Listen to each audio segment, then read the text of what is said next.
Well, hello, good evening, good morning, good afternoon. I'm Menasong.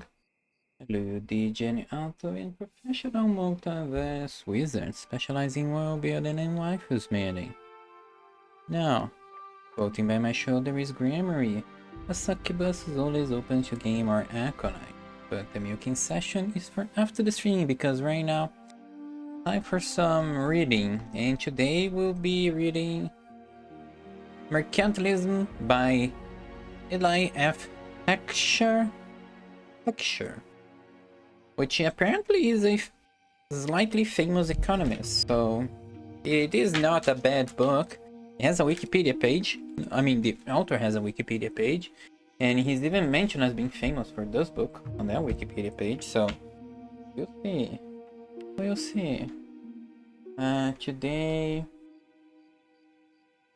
gonna be just 3 hours. Well, as usual, gonna be 3 hours, but I have somewhere to go. Not to go, something to do at 5 p.m., which is like 3 p.m. for Eastern US time. So I'm gonna finish in quite on time today. Oh, be quite tight on my time today. Now, let me readjust myself. Just slowing, just stalling for time. Just stalling for time. Because I'm a bit slow today. Head is slightly heavy. Head is slightly heavy, which is annoying as fuck. Annoying as fuck.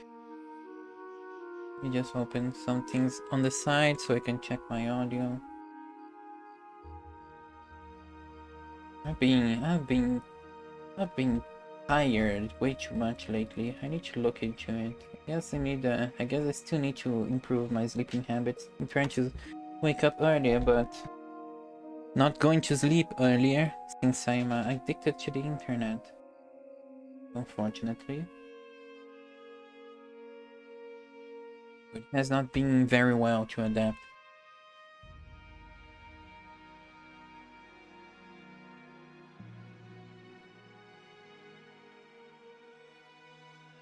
Now, let's just get on with it. I'm starting to build more confidence. Oh yeah, I need some notes. Where's my notes? File.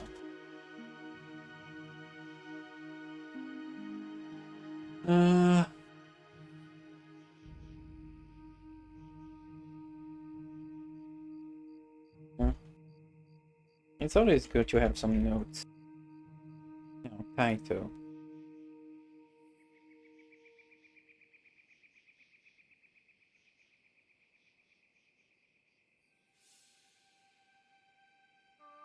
Type it out, make it a little bit pretty.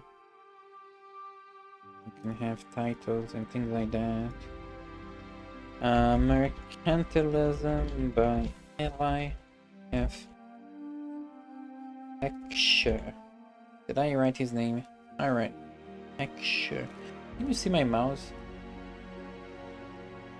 Yes, can you see my mouse? There you go, yes. If I'm clicked... Oh, if I'm clicking on the focus on the screen, it shows my mouse. Okay. That serves as a reminder, just as I stall a little bit more for time. Now, let's actually start. Mercantilism. Eli Heckscher's Mercantilism is a classic work in the history of economic thought. Oh god, I'm already falling asleep. Economic history and international economics. How exciting, really. This is such an exciting book to read, everyone. I am dying. Why am I doing this to myself? Why am I torturing myself by doing this? Where's the PDF? Guess I increase the PDF just a little bit more. There we go. Very visible.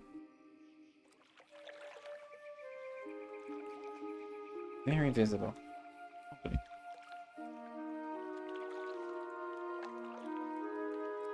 Pioneer in both economic history and trade theory, Heckscher brought a unique brand to this study. Covering all of the major European countries, the book explores the content and significance of mercantilist ideas over nearly 2 centuries. Acknowledging the difficulties. Hold up. Acknowledging the difficulties involved in defining mercantilism, Heckscher nonetheless succeeded in identifying a set of its key characteristics. Significantly, these go beyond protectionism. Although this is obviously an essential feature and includes analysis of mercantilism as a system of power, as a monetary system, and as a conception of society. Now available for the first time in many years, mercantilism remains singularly relevant to a world preoccupied with maintaining its trading order. Heckscher's full text, notes, and supporting materials are supplemented by a new introduction by Lars Magnusson, which discusses the origin, content, and impact of the book. Okay, I saw this with Lars Magnusson as I was exploring for a mercantilism book. I guess this is not I guess it really did strike the more popular book that there could be about mercantilism. Slow down. Let me check my own audio. Let me stay silent for a moment.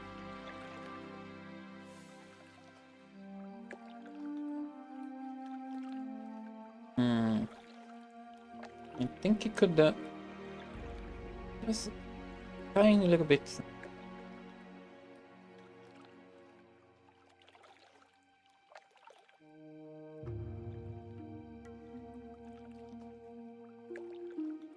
Tiny little bit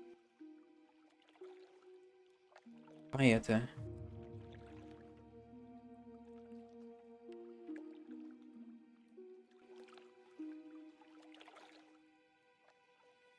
Let me see.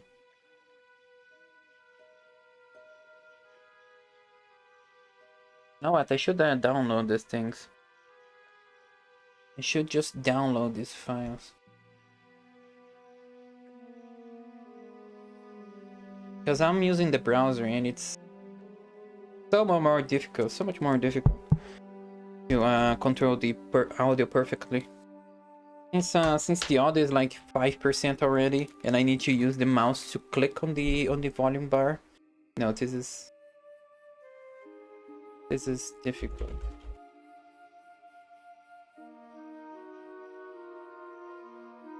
Let me see. I need to make a folder with these things.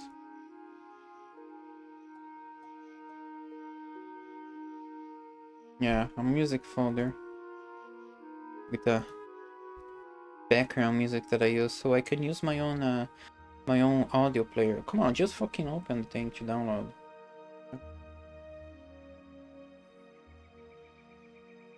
I have more control over my own audio. Because on a stream like this, if the audio is not perfect, it's gonna be painful.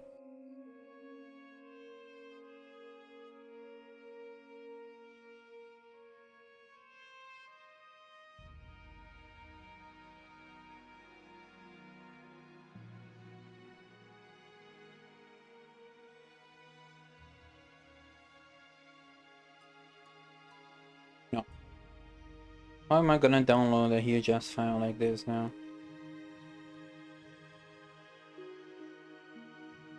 What do you mean not found? Oh my god.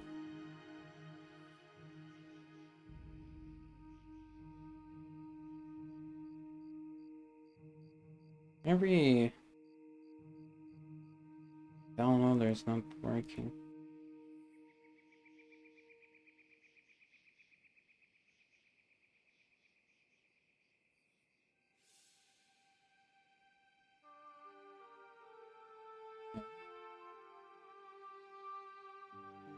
Oh, this one is actually going. Nice.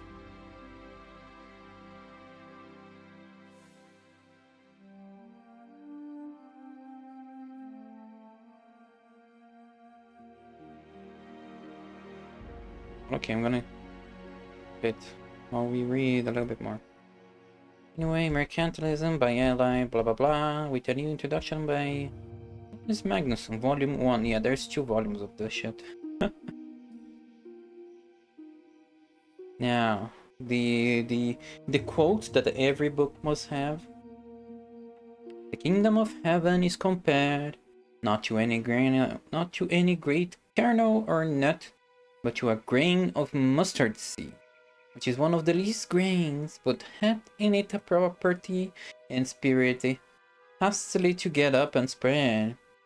So were their states, great in territory, yet not apt to enlarge or command, and some that have but a small dimension of stem, and yet apt to be the foundations of great monarchy. Bacon, of the true greatness of kingdoms and states, and estates. 1625. Okay. Content. Introduction by Large Magnuson, I guess. We can do the introduction. Preface and a note. What is a preface? Preface.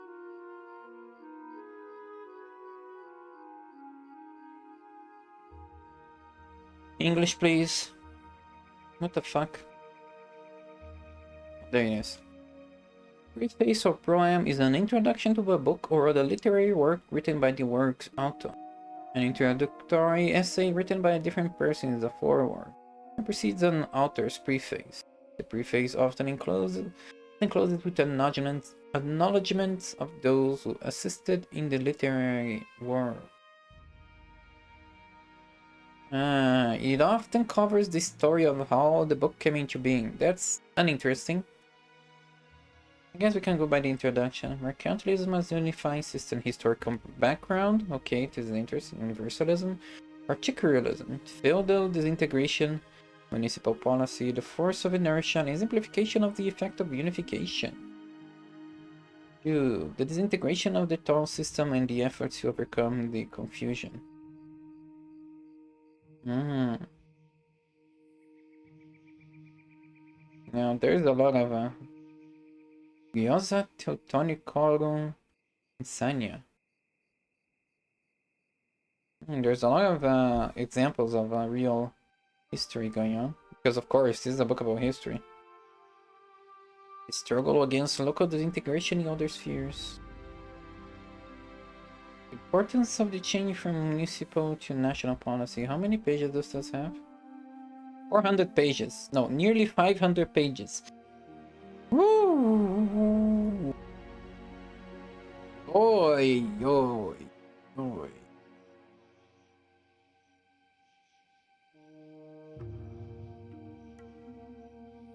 Holy shit. Am I going to ever finish this book? I'm gonna have to do a quick word about it, like quick reading about it or something like that to finish this in a reasonable time. I already spent like seven streams doing the Prince book. 7 streams doing the Prince book.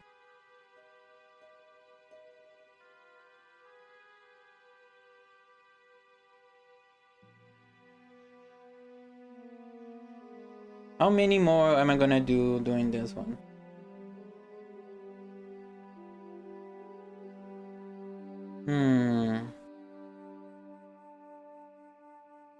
Jesus Christ, texts are dense. These are just walls of text. Oh my god, what am I doing? What have I started? What have I started? Okay. Oh yeah, what was the one thing that I was just converting. Still converting. What the fuck?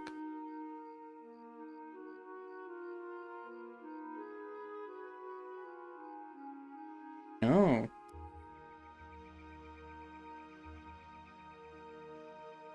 So since I have only half my screen, oh, what the fuck? Since I have only half my screen on, I can watch someone on the other half of my stream, and I am having some interesting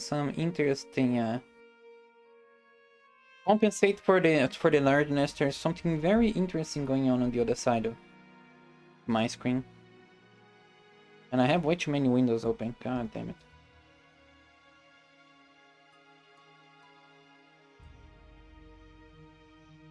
Now, enough stalling. Gotta just get on with this. Eli Heckscher and Mercantilism, an introduction. Is mercantilism, to follow E.A. Johnson's suggestion, anything more than an unhappy word? What the fuck? E.A. Johnson's predecessors of Adam Smith, The Growth of British Economic Thought. New York, Prentice Hall, 1937, page 3. Okay. Even if it is, this has not inhibited a lively discussion taking place, focusing on this controversial concept, as is well known, employing a term originally invented by the physiocrats. Adam Smith constructed the mercantile system in order to launch his own system of political economy. According to Smith, the mercantile system is built on an erroneous and confused identification of wealth with money. For Smith, the core... Oh, let me actually work this.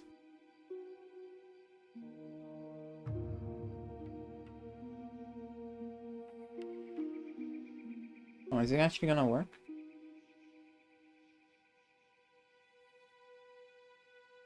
Trying to make a... There we go.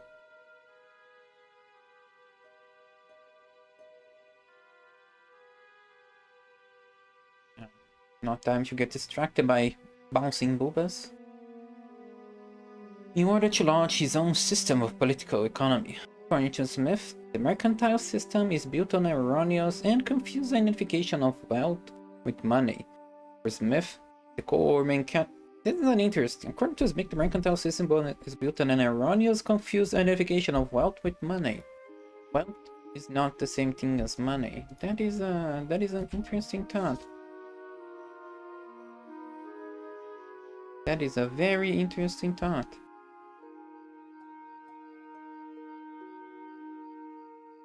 For Smith, core mercantilism concept was the favorable balance of trade. Hence, for more than a century after Thomas Mann was identified by Smith as the originator of this faulty concept, it served the purpose of presenting a scientific defense for state regulation and protectionism. Moreover, according to Smith, protectionist stance was based on the special interests of traders and manufacturers. To use the modern, popular phrase, it was founded upon the rent-seeking behavior of vested actors. Rent-seeking. I've seen those. It is a bit of modern relevant. Rent-seeking. Rent-seeking. Let me see. Oh yeah, there's a Wikipedia page about that. Rent-seeking is the act of growing one's existing wealth by manipulating the social or political environment without creating new wealth. Rent-seeking activities have negative effects on the rest of society, resulting in reduced economic efficiency through misallocation of resources, reduced wealth creation, lost government revenue, heightened income inequality, risk of growing political bribery, and potential national decline. Successful capture of regulatory agencies, if any, to gain a coercive monopoly can result in advantages for rent seekers in a market while imposing disadvantages on their uncorrupt competitors. This is one of many possible forms of rent-seeking behavior. Interesting. Let me actually... Rent-seeking. Let me actually show this on... on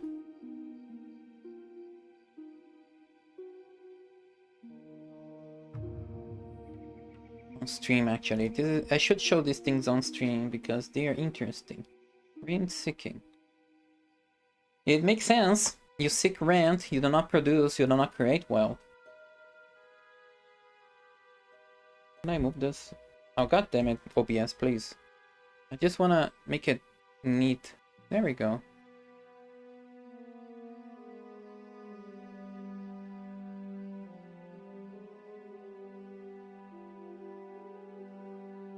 Now it looks... What if I minimize it? Oh, okay. Yeah, if I minimize it, it It actually disappears from the screen, so this is useful. This is useful. Rent seeking. So what was the introduction talking about? The purpose of presenting a scientific defense for state regulation and protectionism. This is also interesting. The purpose of...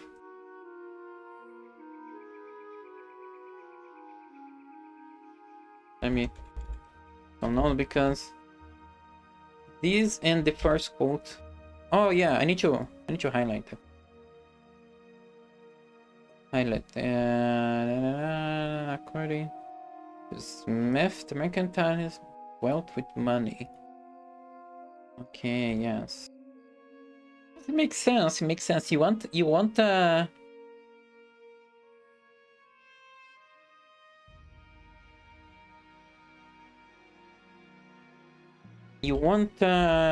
what do you say? How do you want it? You want the cash to flow. You want the cash to flow. I mean, if you are a person yourself, you want to acquire money. But if you are a leader, if you are the leader of a nation, what you want is the cash to flow. You don't want anyone to just hoard money. That does not do much to anybody, really. For your own power, it's not good to have someone hoarding too much money. And also for the good of the nation, you don't want someone to hoard money, unless you're an evil bastard. So yeah, I guess that'll make sense for someone like that. Which means that most nobles and kings would actually want to hoard things, but still.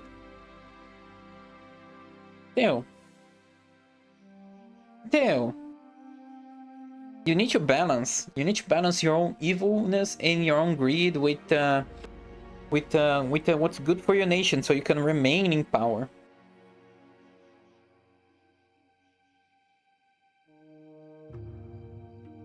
So you can remain in power. And also so you can acquire even more wealth. How are you gonna steal wealth from the people who have none?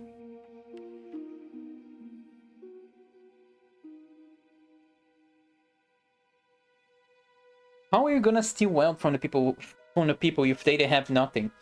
So you need to grow your own people. You need to develop your own society so you can steal from them. You need to develop your society so you can steal from them.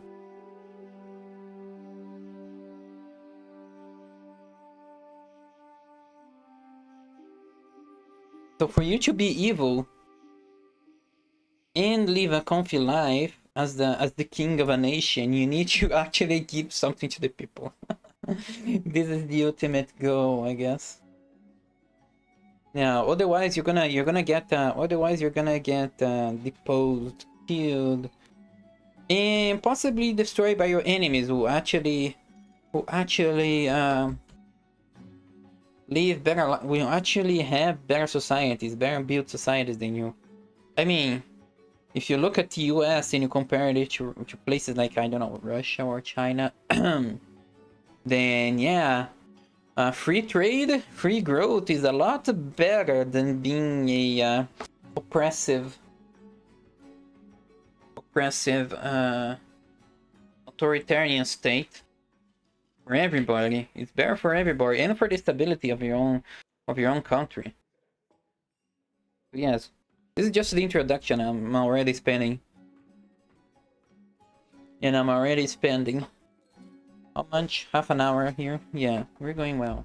This is going to go well. Moreover, according to Smith, protectionist stance was based on the special interest of traders and manufacturers.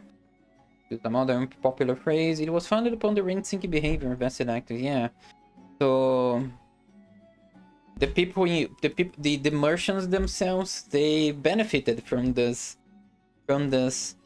erroneous and confusing identification of wealth, because it benefited them, because they were the ones who are the hoarders of wealth. Now, moving on. However, after the middle of the 19th century, this Midas-like Midas-like interpretation of mercantilism came under increasing criticism. In Germany, as well as Britain, unhistorical economics developed, which announced the unhistorical and abstract character of Ricardianism. A large number of books and treatises followed, especially in the German-speaking countries, which particularly discussed mercantilism, both its intellectual content and its historical framework, arguing explicitly against Smith's position. German scholars such as Wilhelm Roscher and blah blah blah, and in Britain, blah blah blah, blah blah blah, interpret mercantilism as a rational expression of existing features in the early modern economy. Hence, Schmoller, in a number of articles later appearing blah blah blah blah blah blah, by mercantilism mainly as a form of state-making.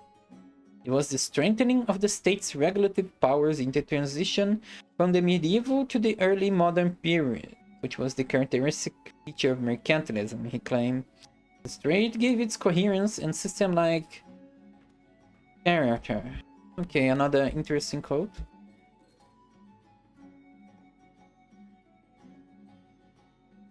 However, with this definition, the meaning of mercantilism had widened its scope considerably. It was no longer restricted to depicting a certain trend of economic thought, relying on the Midas fallacy. Some strong policy implications and consequences. Mercantilism, in Schmoller's version, denoted a period in the history of economic policy originating with the rise of the modern national states. Among other things, it was implied that economic political aspects of mercantilism were of greatest importance, while its intellectual content was not emphasized. What? What? Among other things, this implied that economical political aspects of mercantilism were of greatest importance, while its intellectual content was not emphasized. Okay, I understand nothing, but whatever. It is typical of Schmoller as well as blah blah blah, blah blah blah, and blah blah blah, that only briefly did he discuss the interpretation of the theory of the favorable balance of trade, its meaning and implication. It's just throwing shade at this other dude. Just throwing shade that he was being reckless. Oh shit, I need to do something real quick. Be right back.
Alright, I'm back. Anyway, where was I? It was to a large extent publishing that only briefly discussed the interpretation of the theory of the favorable balance of things, meaning and implication. Okay, he was throwing shade. It was to a large extent for political reasons that the historical economists so strongly stressed the rational features of mercantilism. In fact, historical economics must be seen in the context of a wider movement to display the possibility of a German underway to economic development and industrial modernity. This was in contrast to the Ricardians, as well as to straightforward laissez-faire proponents, including the Cobbenites in Britain and the harmonicomism from the German protectionism above emphasized the role of the state in economic development and transformation. The state in economic development, yeah. Okay, emphasized the role of state in economic development and transformation. Mercantilism basically the state controlling the economy. The state completely controlling the economy and focusing on increasing trade. Moreover, the guarantee for further economic development and modernization for late-coming industrial states such as Germany, laying the future utilization and adaptation of mercantilist and protectionist policies. Accordingly, mercantilism was to be regarded as a successful administrative and political toolkit employed by the early modern states, certainly not implemented in order to further trade and welfare in general. Oh. It was certainly not implemented in order to further trade and welfare. In favor of such an aim, the only policy to pursue would have been Adam Smith's free trade formula. Rather, the mercantilist policies sought to strengthen one state economically and politically, to the advantage of other. Mercantilism, it was certainly not into the toolkit. It needs a little bit more paragraphs to separate the ideas over here. It was certainly not implemented in order to further trade and welfare in general. Rather, mercantilist policies sought to strengthen one state economically and politically, to the disadvantage of others. Hence, according to the historicists, national wealth and prosperity was at the heart a zero-sum game. But this was in fact the central message of the 17th and early 18th century mercantilists, was also stressed by Keynes, and blah blah blah. Here he wrote... Okay, this is another quote.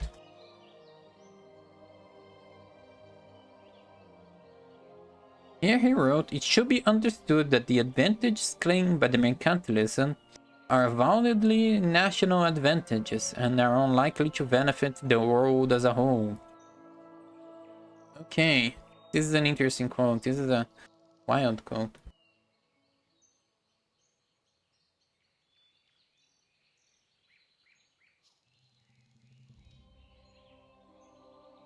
Now let me check something with my sound, because I kind of want to listen to a...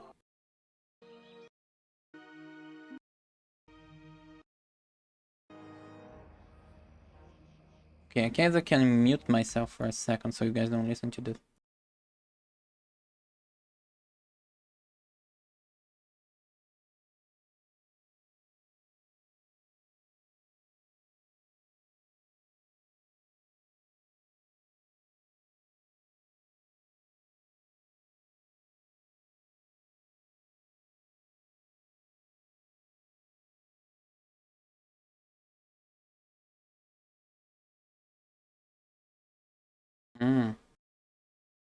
I'm checking the audio, the general audio levels of this soundtrack.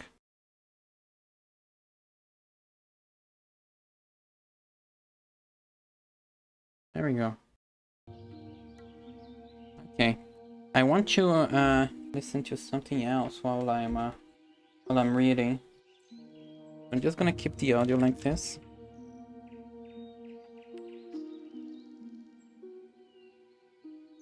I'm gonna keep the audio like this, and listen to something else on my laptop.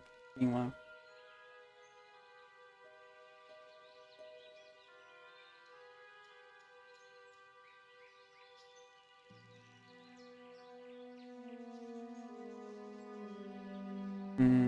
Where is it?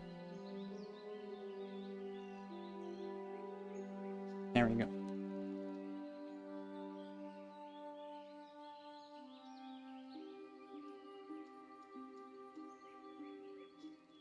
My head is a bit heavy. I don't want to keep listening to background music, but I kind of needed to make it more pleasant. So I'm gonna hope the sound levels are alright and not bothersome. Seems like the soundtrack that I chose has a very stable audio level. While some soundtracks go a bit too low or a bit too high occasionally because they don't normalize the audio levels. You're like listening to a variety of musics and then suddenly there's a loud music that's annoying, or something you feel like there's nothing at all playing because it's so low. Yeah, this soundtrack seems to be quite equalized. Now, moving on. It was in this discussion that the Swedish economy historian and economist Eli Philip Heckscher intervened in the form of a huge 2-volume work, Mercantilism, first published in Swedish in 1931. Just later, his immediate result was to expand even further the meaning of mercantilism, while trying to build a bridge between Smith and the historicists. By acknowledging both the important role of the favor balance theory, as well as making a case that mercantilism primarily was an epoch in the history of commerce policy, he added a third dimension to the concept. Mercantilism as a specific moral construct and materialist conception of society. Yeah, that's the thing. It feels like they were describing mercantilism like as a standard economic system, but it was just a specific period of history. It's how you if you look into. And where is the? There it is. Let's see. What came after mercantilism? Mercantilism was replaced by free trade economic theory in the mid-18th century. So they're like in the 19th century. On the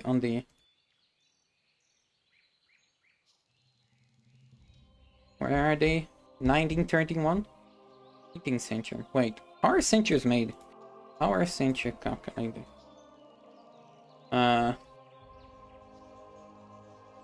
What century?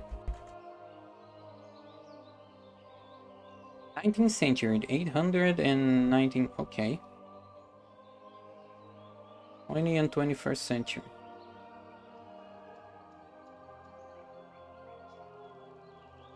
'20th century is 9, okay, so it's only one ahead.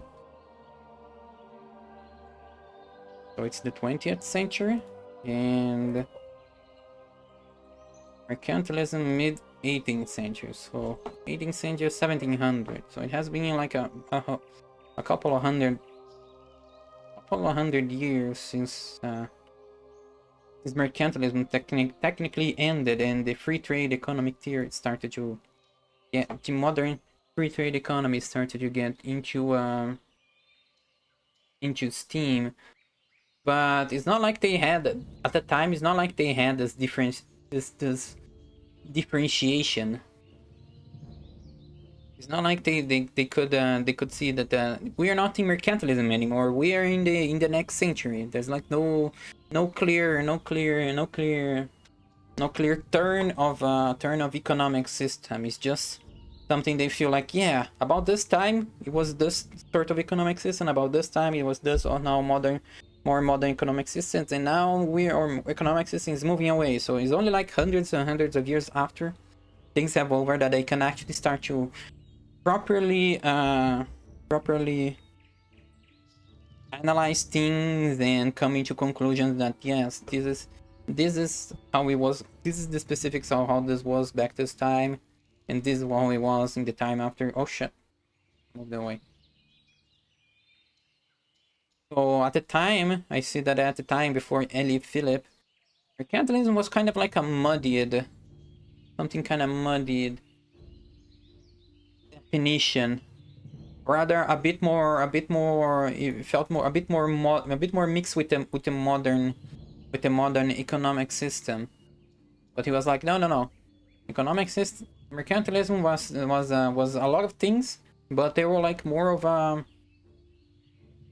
Where is it?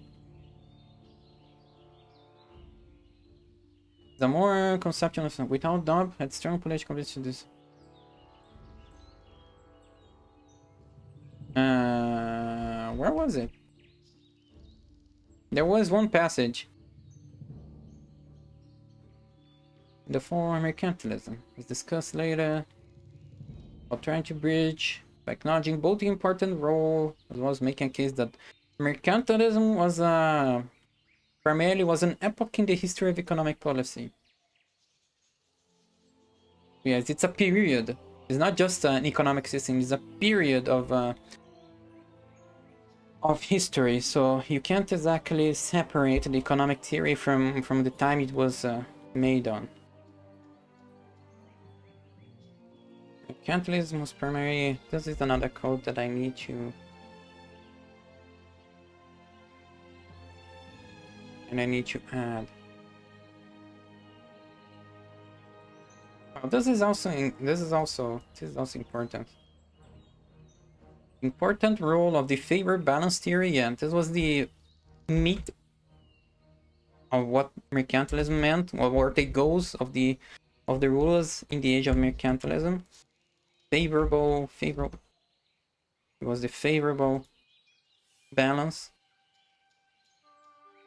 of a favorable balance of their treasury, and also that it was an important historical period, economic history. He added a third dimension to the concept, mercantilism as a specific moral construct and materialist conception of society. Moral construct, I guess it's a moral construct. Yeah, I guess it's relevant because it's in the age of mercantilism that imperialism was in full steam, and people definitely saw as imperialism as something morally correct to do, because the others were savages and they were bringing progress. Well, I'm not sure if they said that they were bringing progress, but they felt like the people in imperialist time, they felt like imperialism was justified because the others were savages and less developed. Without doubt, Heckscher's held strong political convictions tied to this subject matter. This explains, at least to some extent, his overall conception of mercantilism. However, at the same time, Heckscher's book cannot be described as a mere political intervention denouncing protectionist and mercantilist ideas in general. As we will discuss later, Heckscher had obviously worked on this project for a very long time. Work had begun during his early days in Uppsala 25 years earlier. Moreover, as a skilled historian, Heckscher had a strong sense of historical authenticity, and thus he strongly denounced schematism and ill-judged generalization. Schematism. What is schematic? Arrangement or presentation of something according to a system or schema. Well, I guess it means this schematism by Kant.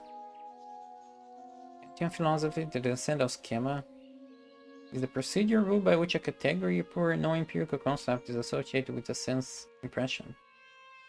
Private subjective intuitions thereby discursively thought to be a representative of external object. Standard of schemata are supposedly produced by the imagination in relation. Okay, yeah, I understand everything. Thank you.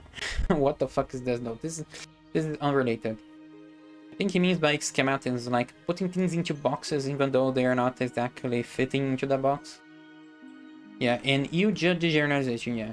A generalization, putting things into a schema, into a box, trying to make sense of it even though it's not exactly like that. It's something a little more abstract and amorphous than a perfectly square box. Therefore, at some stage, while not giving up the view that mercantilism was the reverse of economic liberalism, he began to view mercantilism as a much more complex phenomenon. Mercantilism is the reverse of economic liberalism. It became a much too enigmatic item to be pinned down to a simple dichotomy of laissez-faire, and thus, to a large extent, can help to explain the richness of Eli Heckscher's mercantilism. It also provides a key to decipher its complex structure, as well as to avoid the confusion that a modern reader might feel when reading this rich and almost overpowering work. I can see that there's 400, almost 500 pages of this books, and there's 2 volumes, so oh my god. It is going to be rich and very overpowering, to the point that I might actually not actually read this book to the full. And that is just his life.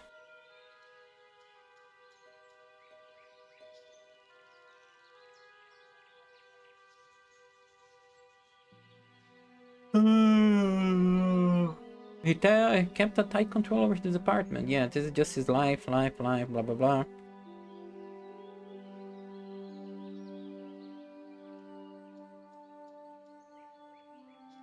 It's just biography.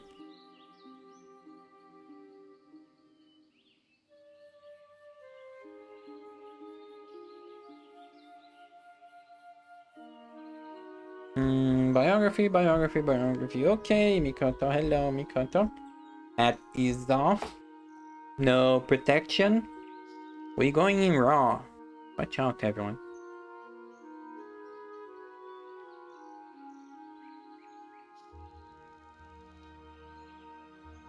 Oh my god, still more biography. Hello, thank you for the love, Mimi. Always appreciate having you here. Always appreciate. My god. Enough of his life, please. Ah, enough.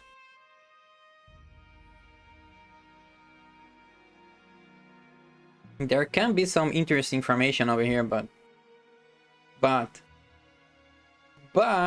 with two T's, not interesting. Not interesting.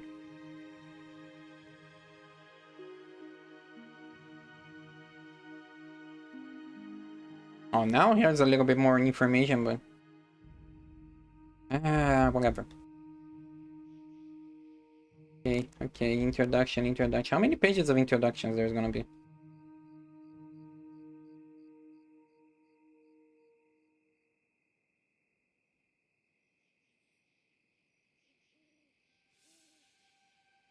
Still. And then there's some interesting stuff, and then they're like, this feeling was reason why Heckscher voice in general, political and economic discussion was heard less and less after the middle of the 1930s. Yeah, biography.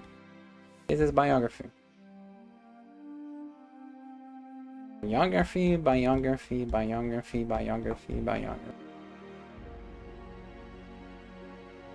Now we're talking about how the book was made and the effects of the books. Well, it is good to know that this book is famous, but I'm gonna waste time. Oh my god, my finger is getting tired. Is it over? Preface, okay.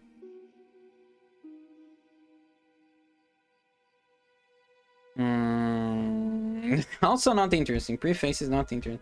It's just him about the book. Note. Oh, there's also...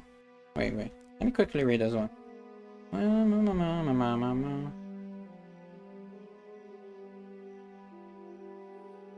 This is just a note about notation.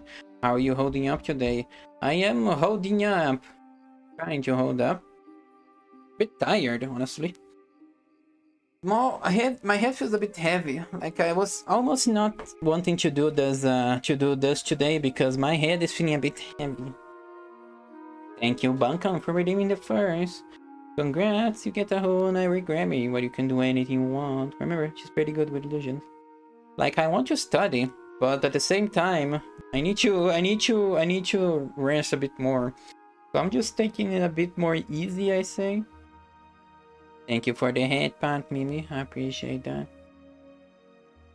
Yes. Today's a bit slow. Thankfully, the stream is only 3 hours long because otherwise my brain's gonna melt. But I have been, my head has been heavy ever since yesterday. I'm having so much trouble trying to go to sleep earlier. I go to sleep earlier and then I stay like 30 minutes later than usual. Like than the time that I want to go to sleep. And I wake up with a headache. Like just 30. I'm not. What's going? What is this? What it says? What's becoming old feels like? I mess my sleep schedule by 30 minutes and I'm already suffering the next day. Why? Please, why? Maybe I need to go into a sleep study to see if I'm having like bad sleep or something like this. If I'm not, even if I'm like getting 7 hours of sleep, it shouldn't be that bad. I messed mine up like 4 hours. Holy shit, but I can't imagine doing that. You know, that there was that Crystal Chronicles collab we did, and also the Warcraft 3 collab I did that I went to sleep a lot later. It ruined me for like the whole weekend. Those two collabs where I went to sleep like 2 hours later, I went to sleep later, and I still got like almost 8 hours of sleep. That still messed me up. 1 second. Yeah, just going to sleep later, even if I have like a almost 8 hours sleep, it still messes me up for days. It's incredible. I have no idea. I have no idea why. And it's so annoying, honestly. I guess I need to be a bit more active physically, a bit more stronger physically. And look into my sleep. Look into my sleep if I'm just to study my sleep to see if I'm not having like a bad sleep or something like that, low quality sleep. But anyway, stalled for long enough. Gotta continue reading. Hang on. Someone post a meme on the Discord. I need a meme. I need to see this meme. Thank you for the memes, Dragon. Thank you for the memes. Anyway. Oh yes, ad starting 1 minute actually. I'm gonna make a pause to eat a little lunch. 50 seconds now. I don't even yeah, I'm not even gonna start right now. Just gonna stall a little bit more. Hang on, let me write something over here.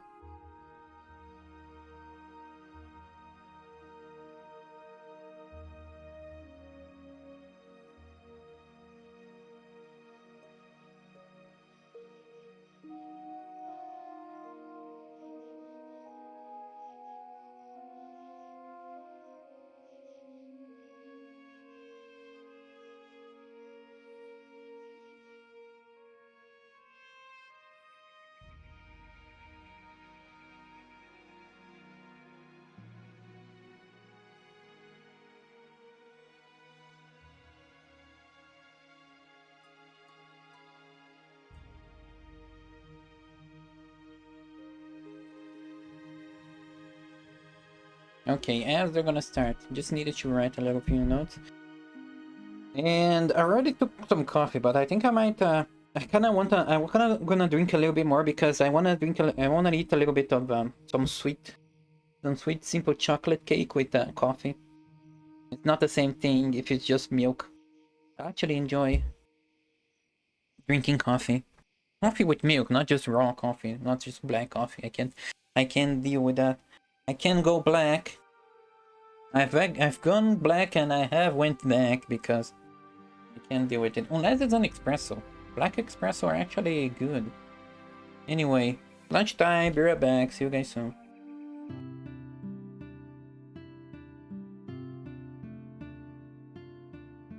I mean snack time, not lunchtime.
I'm back.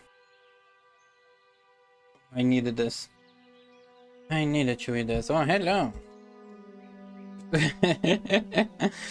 Okay, but you had like a 4 minutes of fame. Bye. It's prisoner. Well. Wait, what do you mean it's prisoner? You have a subscription bank and what are you doing? How are you? What? Seeing ads? What's going on? Anyway, I had oh, what do you call it? Here's the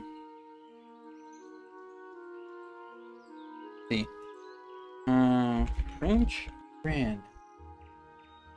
They call it baguette, but it's not baguette.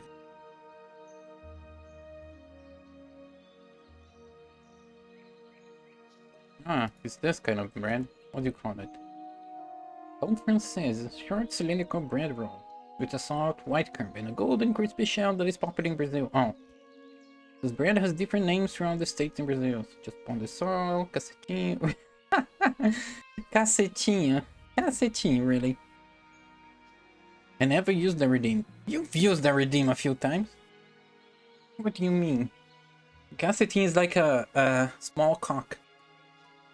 Carioquinha, pão de água, pão de jacó. Despite its name, pão francês is unique to Brazil and is not a bread from France. What the fuck? Today I learn. But yeah, I had some of this. It's very crunchy. It's very good. Like the interior is soft. It's white and soft. The exterior is like that. You got that tan color from my learn. Very tasty and crunchy. Some people like it more mushy, more soft on the outside. I like the crunchiness. I love the crunchiness. We buy some of these from a special bakery, which makes them extra crunchy. Then we freeze them. But once you unfreeze them, they go a bit soft. So we use a small electric oven to make them crunchy again. God, it's so good.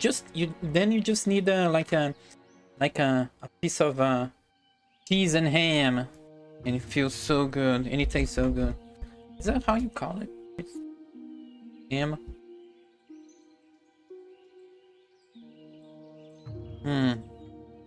Ham slices. Yeah, ham slices. Just a slice of cheese and ham. That's the traditional sandwich over here, and it's so good. It should die for. It's not good for me actually. I need to inject some insulin because there's a lot of carbs on that bread, but still. Oh god, I just have to take my time eating. Yeah. Oh, let me grab a cup of water. I forgot about that.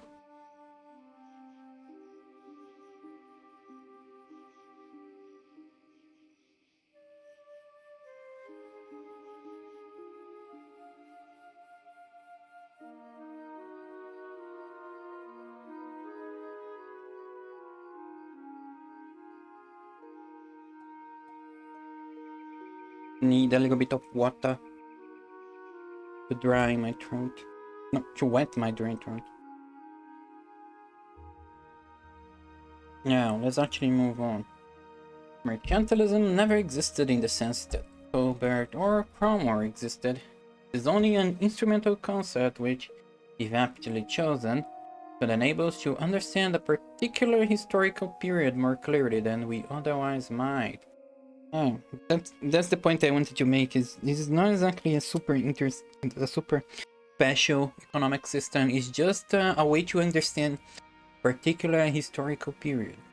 Thus, everybody must be free to give in the term mercantilism the meaning and more particularly the scope that best harmonized with the special task he assigns himself. To this degree, there can be no question of the right or wrong use of the word, but only of its greater or less appropriateness. It is certainly of little use to give the expression a significance deviating widely from that which it has come to receive in the course of time.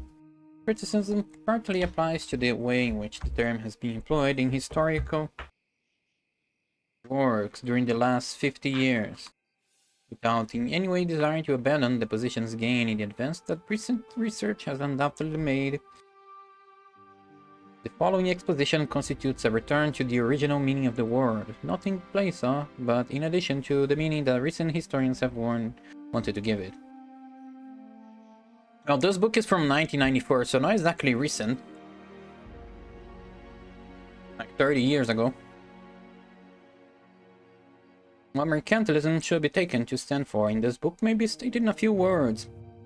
It is a phase in the history of economic policy. However, it seems appropriate to summarize and comment briefly on the meaning of this formula at the outset.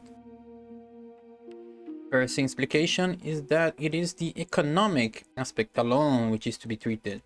Obviously, such treatment entails abstraction, but without some selective principle, historical phenomena cannot be elucidated at all, except as a conglomeration of data, and no mere conglomeration of data is intended here. So he's saying that he needs context. He needs the historical context for the economic policies to make sense. And you can't just look at the data of trade and things like that. Nonetheless, the political actions dealt with in this book can be profitably studied from other angles. It is, for example, particularly interesting to discover the importance purely from the administrative point of view. Yeah, that is the point. Administrative point of view. That is what's the point of view that I want to look into. How it is like to rule a mercantilism nation, because that is what's important for my writing. That's the point of us studying this.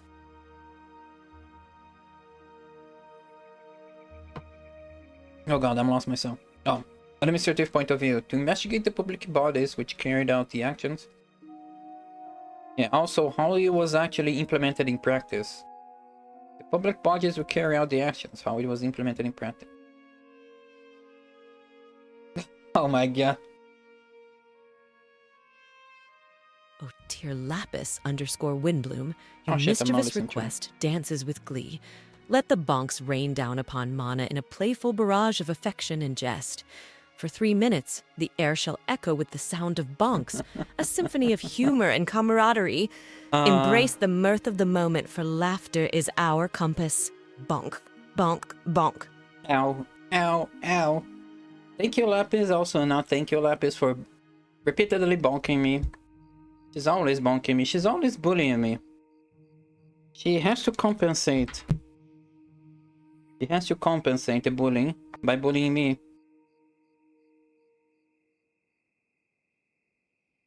It really is making up for other things that she has relentlessly decided to bonk me. Thank you. But also not thank you. For making Grammary my worst enemy. Anyway. 3 minutes actually. Well. I guess I can finish sentence with the bonk for 3 minutes. Now where were we? Basically the public bodies would carry out the actions, yes. How it was actually implemented in practice. That is what I want to understand, bonk, because it's relevant to my writing, bonk. The same way their intellectual importance may be profitably investigated from the point of view not of economics but, e.g., of political philosophy, bonk. Political philosophy? Well, I guess, yeah. While perfectly conscious of this, I have attempted nothing of this kind here, limiting myself strictly to the economic aspect. Oh.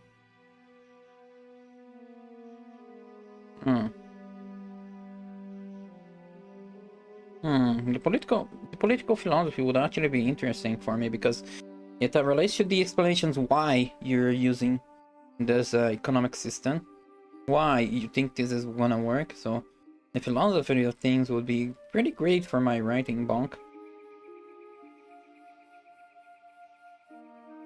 Because this is all about world building, and philosophy is pretty important for world building, bonk. It is precisely because works describe themselves as economic deals so frequently with no economic aspect of historical development that it has appeared to me necessary to hold so rigidly to the limitation of the subject matter. In the second place, the expression of historic economic policy implies another and no less vital demarcation, Bonk. Economic policy, not economic development as such, is what is aimed at, or to put it another way, I shall not deal with the economic system itself, but with the attempt to influence or mold it consciously one way or the other, or another. Bonk. Okay. Okay. In other words, I have neither intended nor achieved a description of the development of economic conditions as a whole. Bonk. Economic conditions are determined by a host of other phenomena in addition to, and even before, economic policy. This is in its turn has existed, like experienced various influences other than those arising from the economic conditions of the time.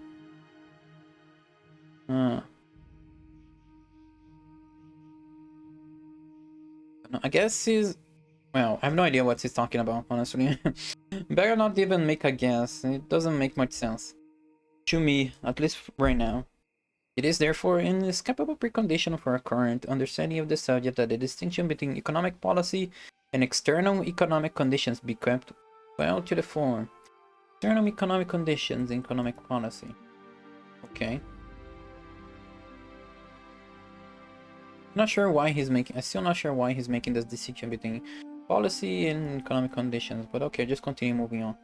The description of the economic policy pursued in a particular period should never be regarded as a sufficient explanation of the economic circumstances of the time.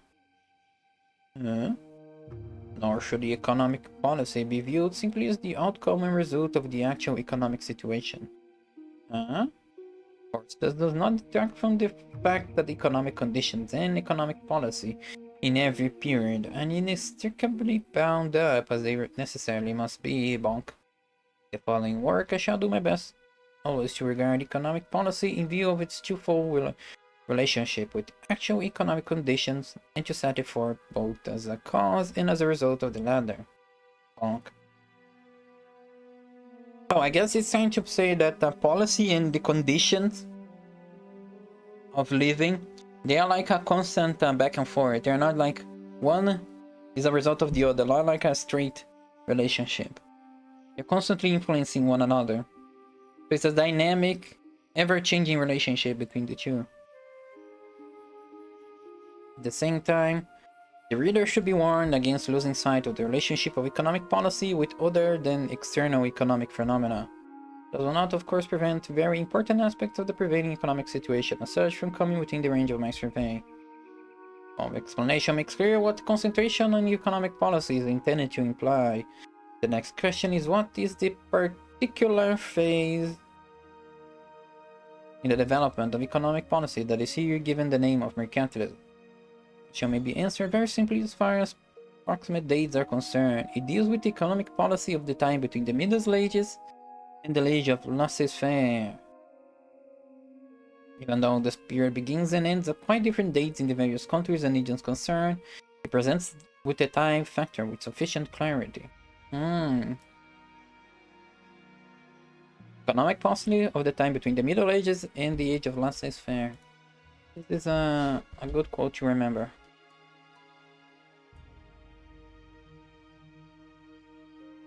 However, it was held for a long time that mercantilist policy did not merely denote that there was a certain agreement in time. Wait, there's another quote. What was he saying about? Wait, let me...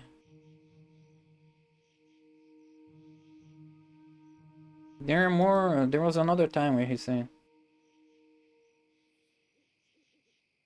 No, that's not it.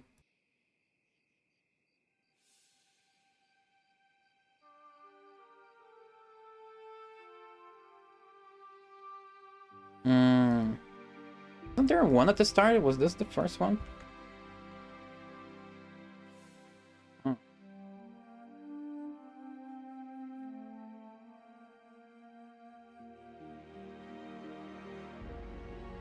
I'm actually gonna think to be pinned down to a simple dichotomy of laissez-faire.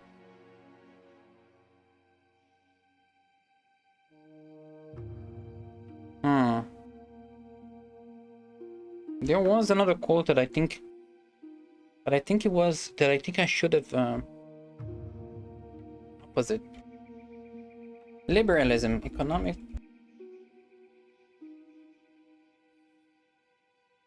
Okay, Dazzle. Therefore, at this stage, while not giving up the view that mercantilism was the reverse of mercantilism,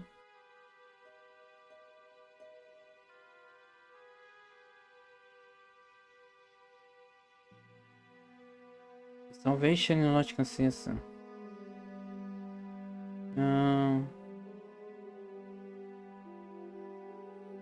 Posture check. Okay, okay, Lapis.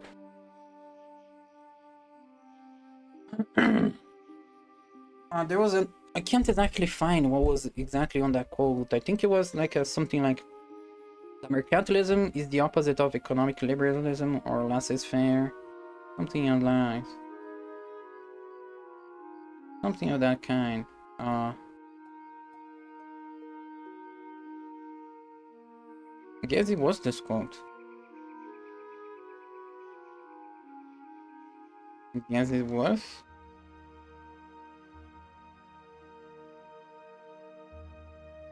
Okay, I guess I can add this quote. Just because. Just because it's a good reminder. It's like a summary. And where the hell were we?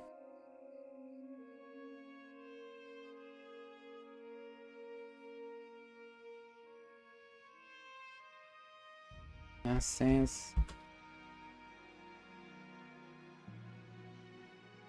it's lies, it's not lassius. Okay, okay. Oh god damn it.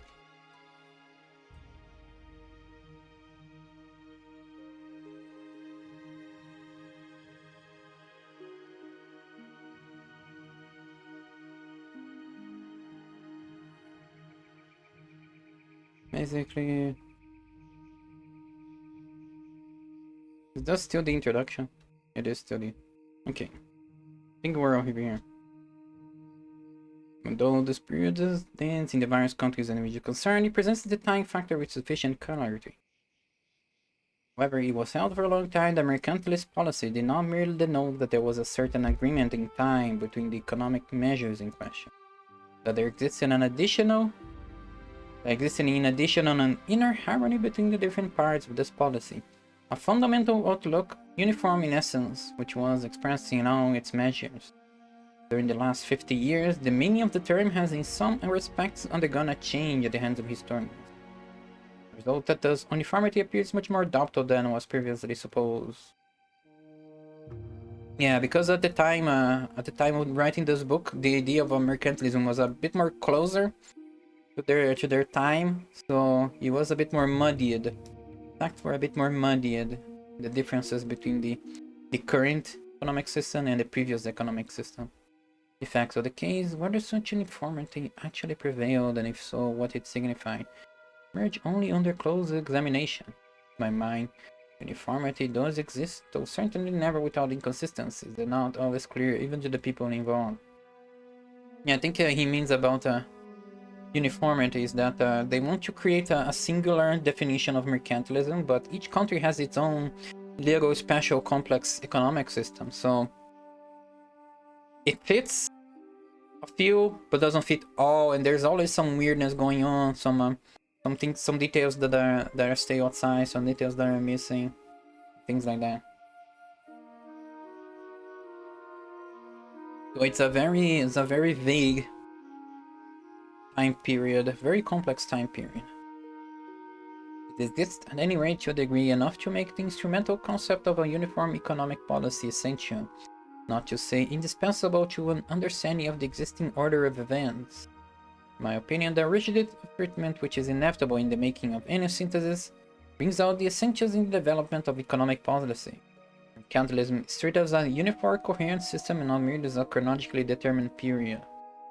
Proof of the accuracy of the assertion lies in the whole of the following exposition, but for the sake of clarity, the actual underlying idea behind the division of the present work is set out at this point. Too much complex language that's not exactly relevant. Possibly determine a priori the connection with a certain group of political phenomena, yeah, the rise and consolidation of states, limited in territory and influence, though sovereign within their own borders, grew up on the ruins of the universal Roman Empire. Henceforth, the state stood at the center of the mercantilist endeavors as they developed historically. The state was both the subject and the object of mercantilism economic policy. Okay, now this is an interesting... Also, the connection with a certain... The rise and consolidation of state.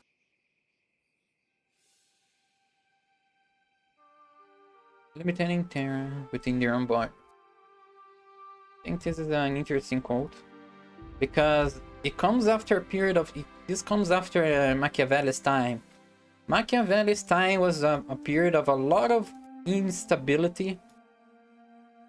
A lot of instability and fighting and wars, and there was like the Holy Roman Empire, which was I think it was after the Holy Roman Empire where they broke up into a mass of little states, little kingdoms, and then the kingdoms kept changing hands repeatedly. So after this, when the states consolidated, the rise and consolidation of states, when statehood became actually more stable, is when mercantilism started to take hold. The center of mercantilism has developed historically. The state stood. These two quotes are linked, so I'm gonna do a little linking over here on my notes. Oh, where did I grab this one? There we go.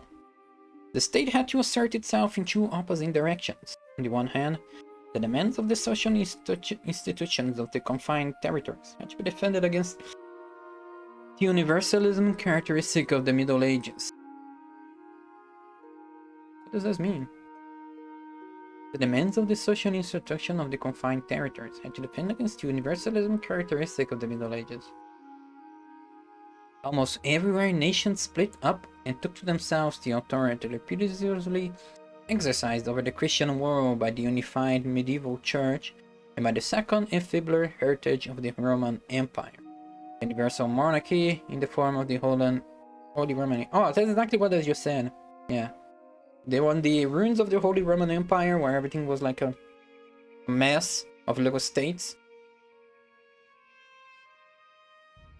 And of course, the church was super powerful when they kept messing with the states, because they were also a player in the Game of Thrones. But this aspect was altogether of lesser importance. For in most practical matters, the Middle Ages were cast in the mode of particularism rather than in that of universalism. Okay, what's particularism and what's universalism? Can we quickly?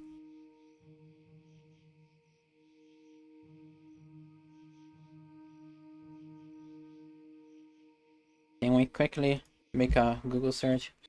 What the fuck? Particularism. What the fuck is particularly?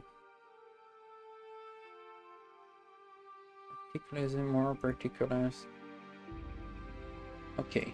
Particularism may refer to epistemological particularism, one of the answers to the problem of the criterion epistemology. What the fuck is epistemology though?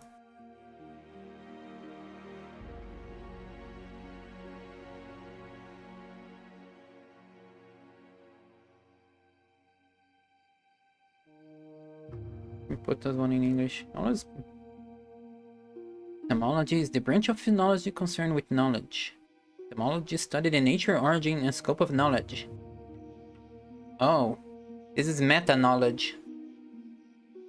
This is when philosophers go meta. What knowledge? What the? Okay, there's a picture here. What's this? Beliefs, knowledge, truth.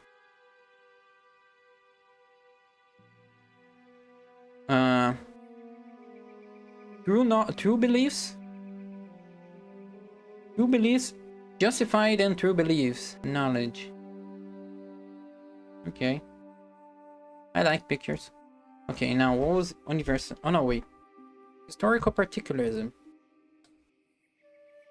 1968, considered the first American political thought. Mercantilism rejected the cultural evolutionary module that had dominated anthropology until Bowles. He argued that each society is a collective representation of its unique historical past. Bowles rejected parallel evolutionism, the idea that all societies are on the same path and have reached their specific level of development, the same way all other societies have. Said historical particularism showed that societies could reach the same level of cultural development through different paths.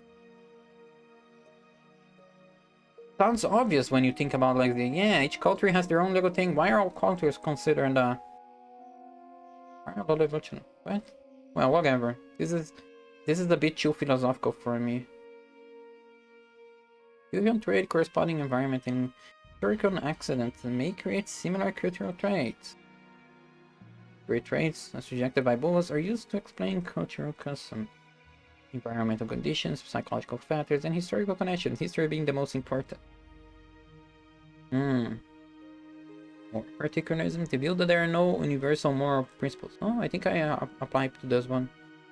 Nothing universal. Multicultural particularism. I believe that a common culture for all people is either undesirable or impossible. I don't think he means that. I think it was meant to be historical particularism. Oh, wait. No, I think he meant does. Does in the opposite of what's it called? Universalism. Universalism.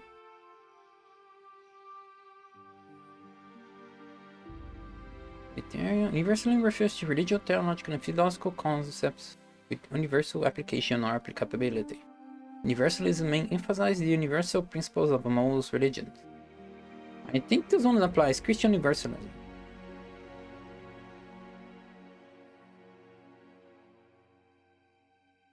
The term Christian universalism was used in Christian intelligence in the 1820s by Russell Streeter, descendant of Adam Streeter's Universalist churches. Christianity, those are the most common interpretation of Christianity.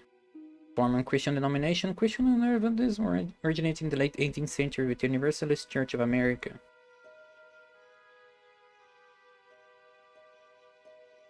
Okay, no, maybe not as universalist. Well, I wish she had. I wish the author had. How do you say it? Explain more. What did it mean by particularism and universalism? Because both of these have a few meanings. But okay. I think I get which is the meaning by the text, but still. I like when my definitions are clear and you can study the definitions by yourself so you understand things more.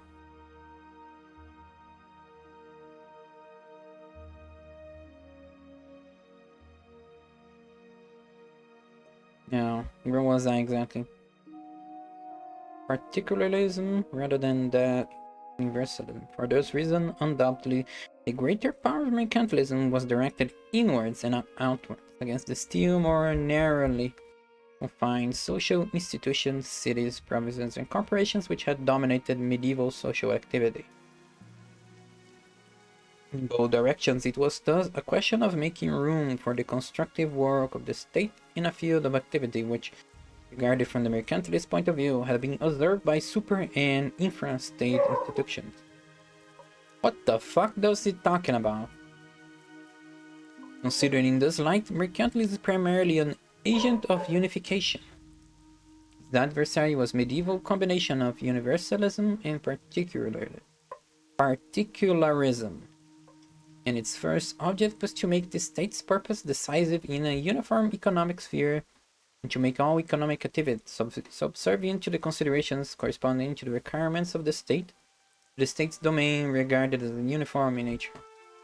Okay, yes, in other words, the state solidified power, the state was the driver of economy.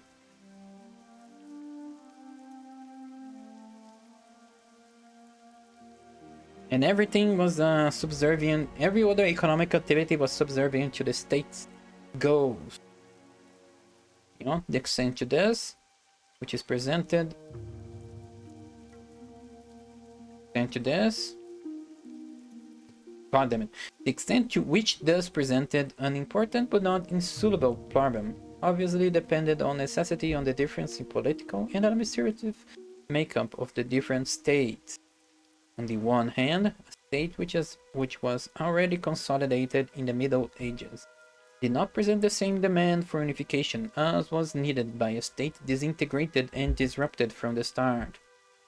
But on the other hand, a state with a certain degree of disintegration could not achieve very much of importance in the way of unification during the period under consideration.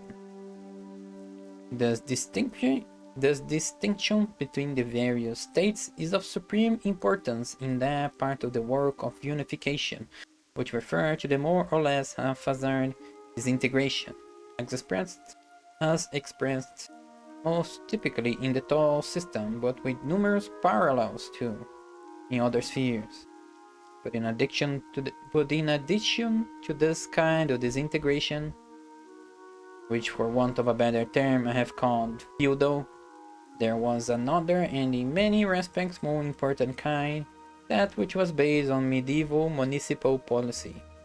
It is a striking proof of the strength of the achievement of medieval towns that neither the actual existence of this second kind of disintegration nor the ability to overcome it was influenced at all deeply by the dissimilarity in the political structure of the states.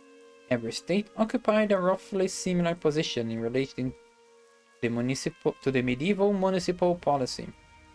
He's throwing a few terms that I think he's gonna explain more I think he's gonna explain these terms more in the text later. Like medieval municipal policy, there was a mention of toll system, disintegration, the feudal system.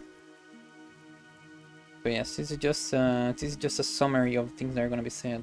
At this point, the difference between the economic and administrative point of view becomes very prominent. If one concentrates on the economic aspect, the problem is to present the content of the work of unification and not its form. The bodies which carry out the policy would then be a matter of indifference. The only important question will be the spirit animating these bodies, whoever they might have been. Central officials took over the work previously done by local or provincial corporations. Therefore, it is not in itself an occurrence which concerns our problem. It does not concern us, that is, insofar as the new bodies pursued or allow others to pursue the same ends as did the old. What the fuck are you talking about? In previous statements of the subject, this distinction has far too often been overlooked. Mentally, it's natural to assume that a change in the executive officials was followed by a change in the ends pursued. But the assumption is not always confirmed by fact. First, because of the great influence of inertia in the development of economic policy, and secondly, because the subordinate executive officials could rarely be changed, even when nominal leadership was transferred to the state. Here we are concerned with the nature of economic policy, how far particularism, and likewise, though to a lesser extent universalism, was overcome by economic policy as carried out in practice. Okay, there's two ideas over here, and this dude needs to do more paragraphs. There's two ideas on this whole paragraph he needs to separate.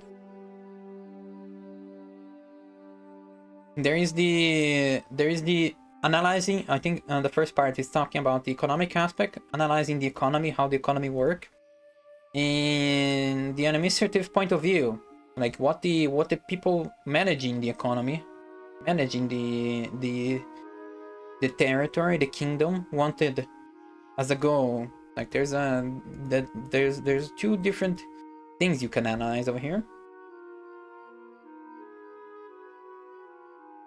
And he talks about the officials, the people managing, that even when the people change, the goals do not exactly change very fast. There's a lot of inertia going on. So if Even if the goal is to make a policy that makes certain things happen, it's gonna take a while until that policy actually makes any change after that before that policy is actually implemented or something of that kind. I think what he's saying over here.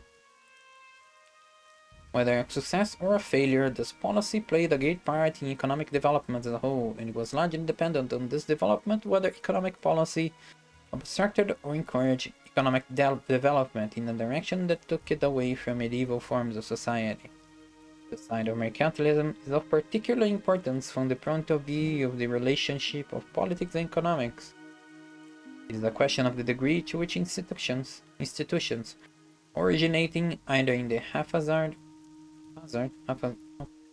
how do you pronounce this shit? I need to pronounce, I'm mumbling a bit too much on my words. I need to pronounce them a little better. Haphazard. Oh, fuck.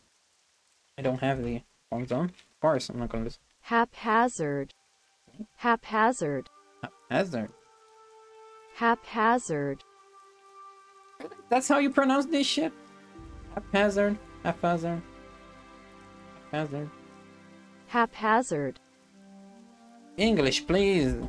Makes sense. Makes sense.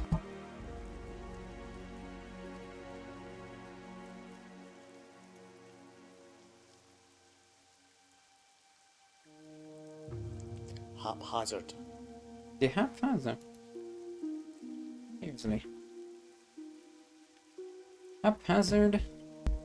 Originating either in the haphazard scale of the state or the municipal interests systematically apply. We transform into tools of the state economic policy and of the degree to which the state thereby encouraged or hindered the new tendencies, ultimately gave rise to modern forms of society.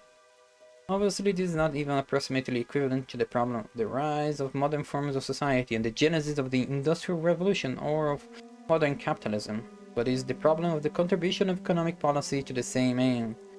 To investigate that is, in itself, to undertake a sufficiently great task.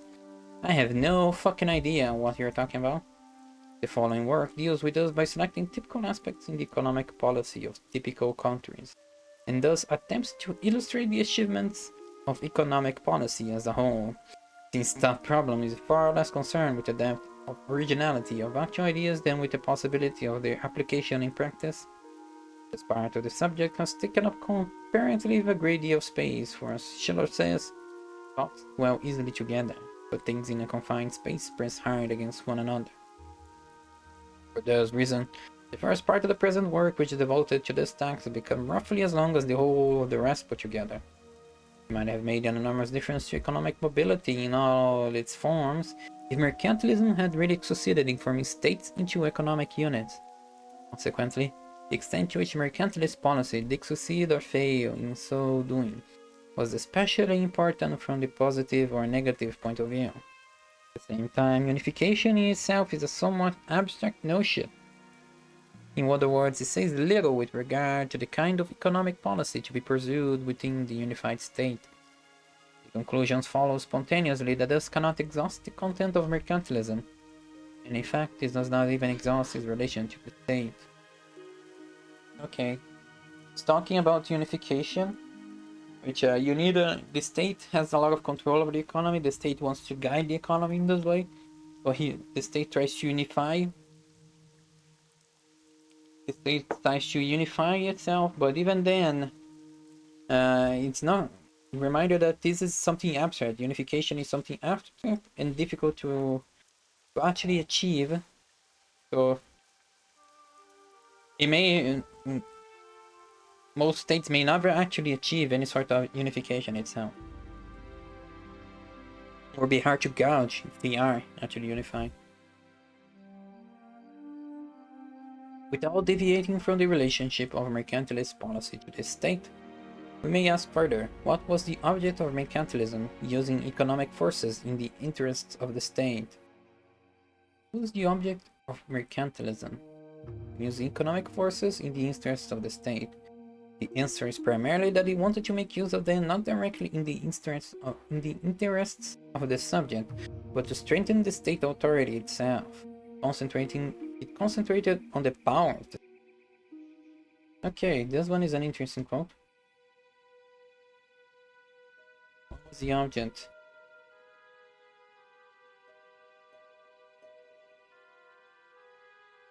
The answer is always power. Power, because the state was being controlled by a person. The state was controlled by a king. These states were still kingdoms controlled by a small number of people. So the reason why they chose this is that this was the best way to keep them in power. Because feudal societies were not feudal societies were collapsing. They were having a lot of troubles.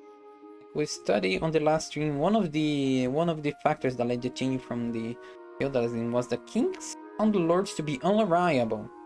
Kings found lords to be unreliable because lords had their own power, lords had their own independency, lords had too much self-sufficiency. So the kings found that driving the economy itself meant that lords have less power and less chance to rebel. And a unified country was a loyal country, was an easy to manage country, which also means that they stayed in power for longer. So power is always the end goal. At least in this time period, power is the end goal. Now moving on, I refer primarily to the state's external power in relation to other states. Oh. Should I add this to the quote? I guess I can.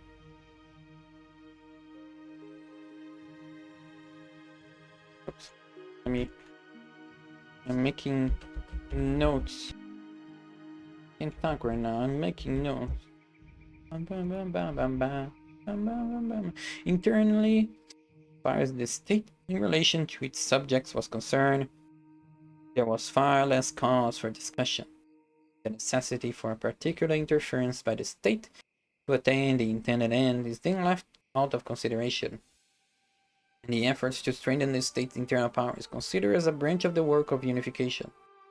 But even this is enough to show that those two aspects of mercantilism, unification and power, were well suited to each other and gave it a consistent character.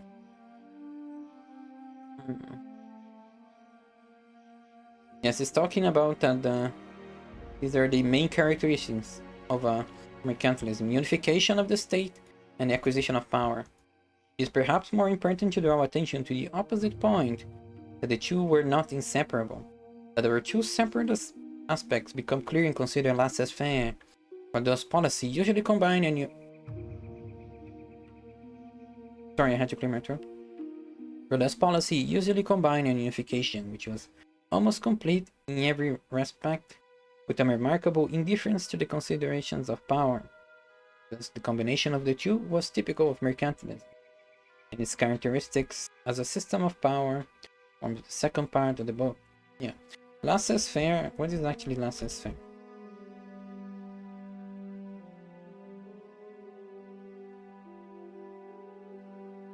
Laissez-faire is a type of economic system in which transactions between private groups of people are free from any form of conventional economic interventionism. So it kind of is the opposite, in a way, mercantilism, because people are acquiring power, acquiring wealth, without the state being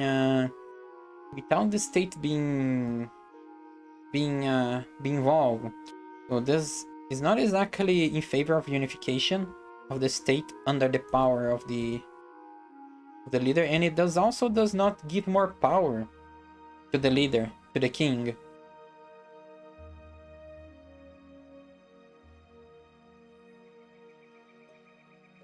So it really is.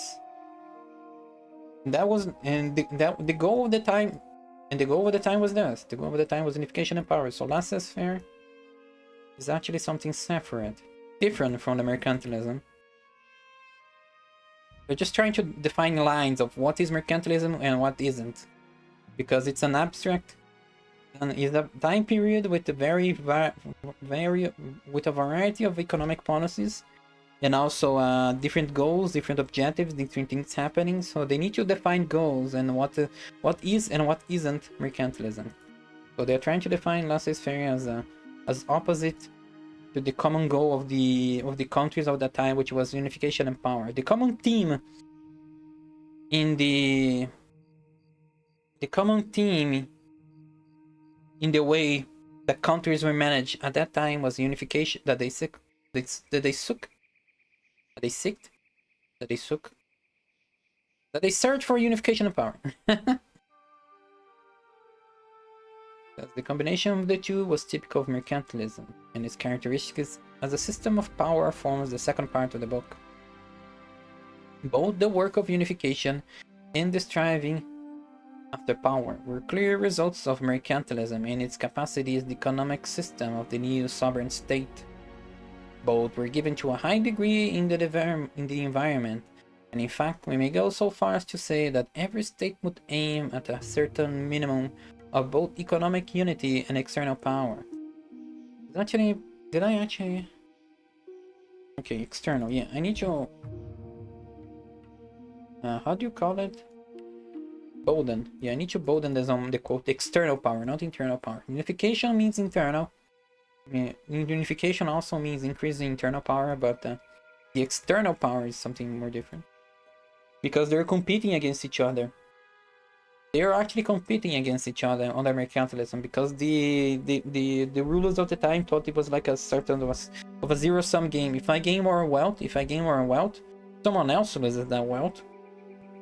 So they're all pretty much competing against each other to be the top dog. So external power is important. All the expression of internal power was through the unification of the country.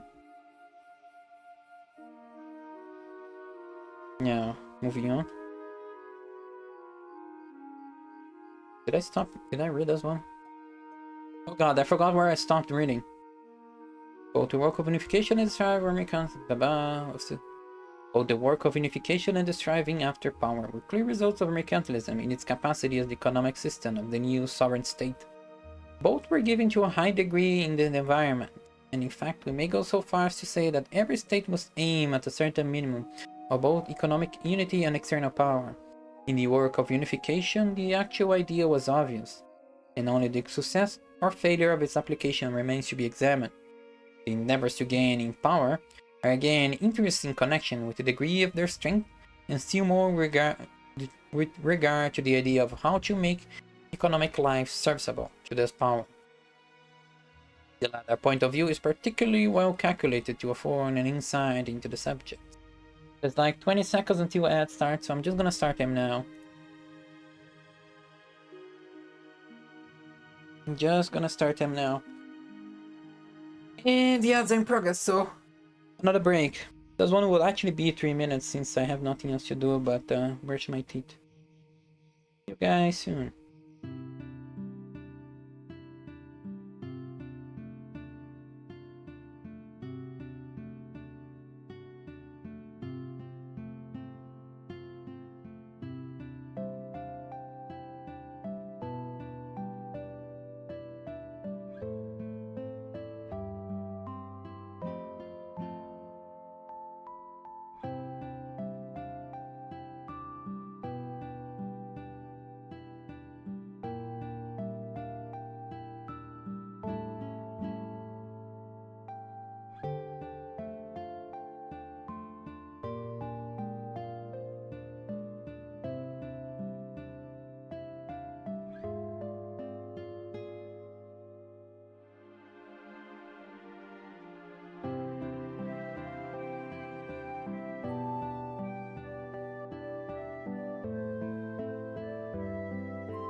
Alright, we're back.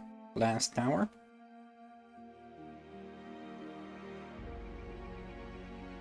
Slowly making progress. Actually learning a little bit along. Not that bad. Not that bad, could be a lot worse. It's a bit thick the book sometimes.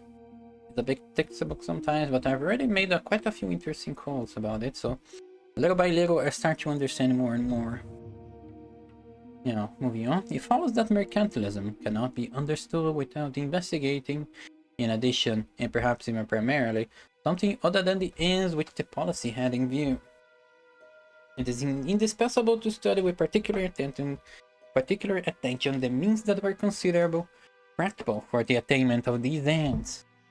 From the economic point of view, it is necessary that even the central problem must revolve around this point, for, after all, economics means the adaptation to given non-economic ends, and the apportionment of means to such ends.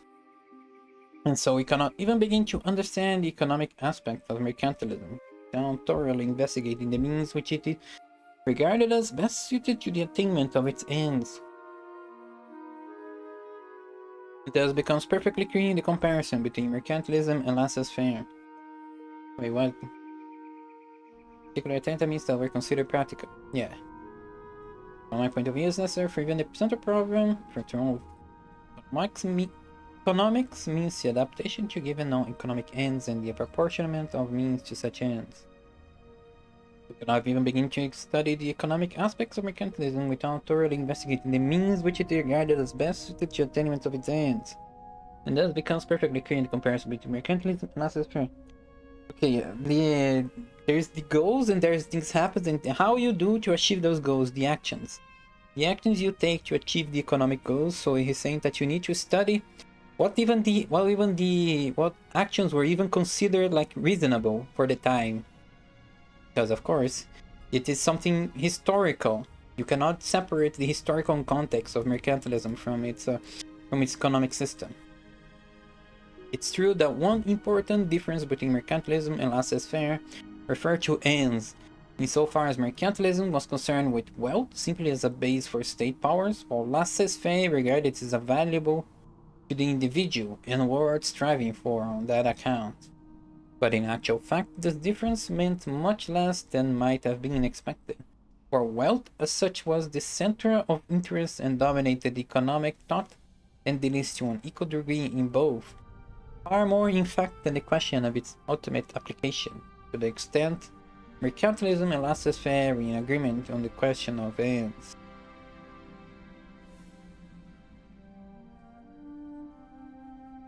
I can't exactly what he's saying over here. Concerned with wealth. Wealth as the basis for state powers. But who? Actually, yeah. Laissez-faire means free trade, while mercantilism means state-controlled trade. The target of both is to acquire wealth. But in whose hands exactly is the wealth? In laissez-faire, the wealth is acquired by the people, by the individuals. In mercantilism, the wealth is acquired and in control of the state. But they both believe that the more wealth he has, more state power there is. I think that's the meaning of this last sentence. Mercantilism and laissez-faire were in agreement on the question of ends. The end is state power. How? So how they differ, how they're basically opposite of each other. A striking illustration on this point may be obtained for comparing the titles of two works, one from each school of thought. Johann, by far the most important German mercantilist, called his magnum opus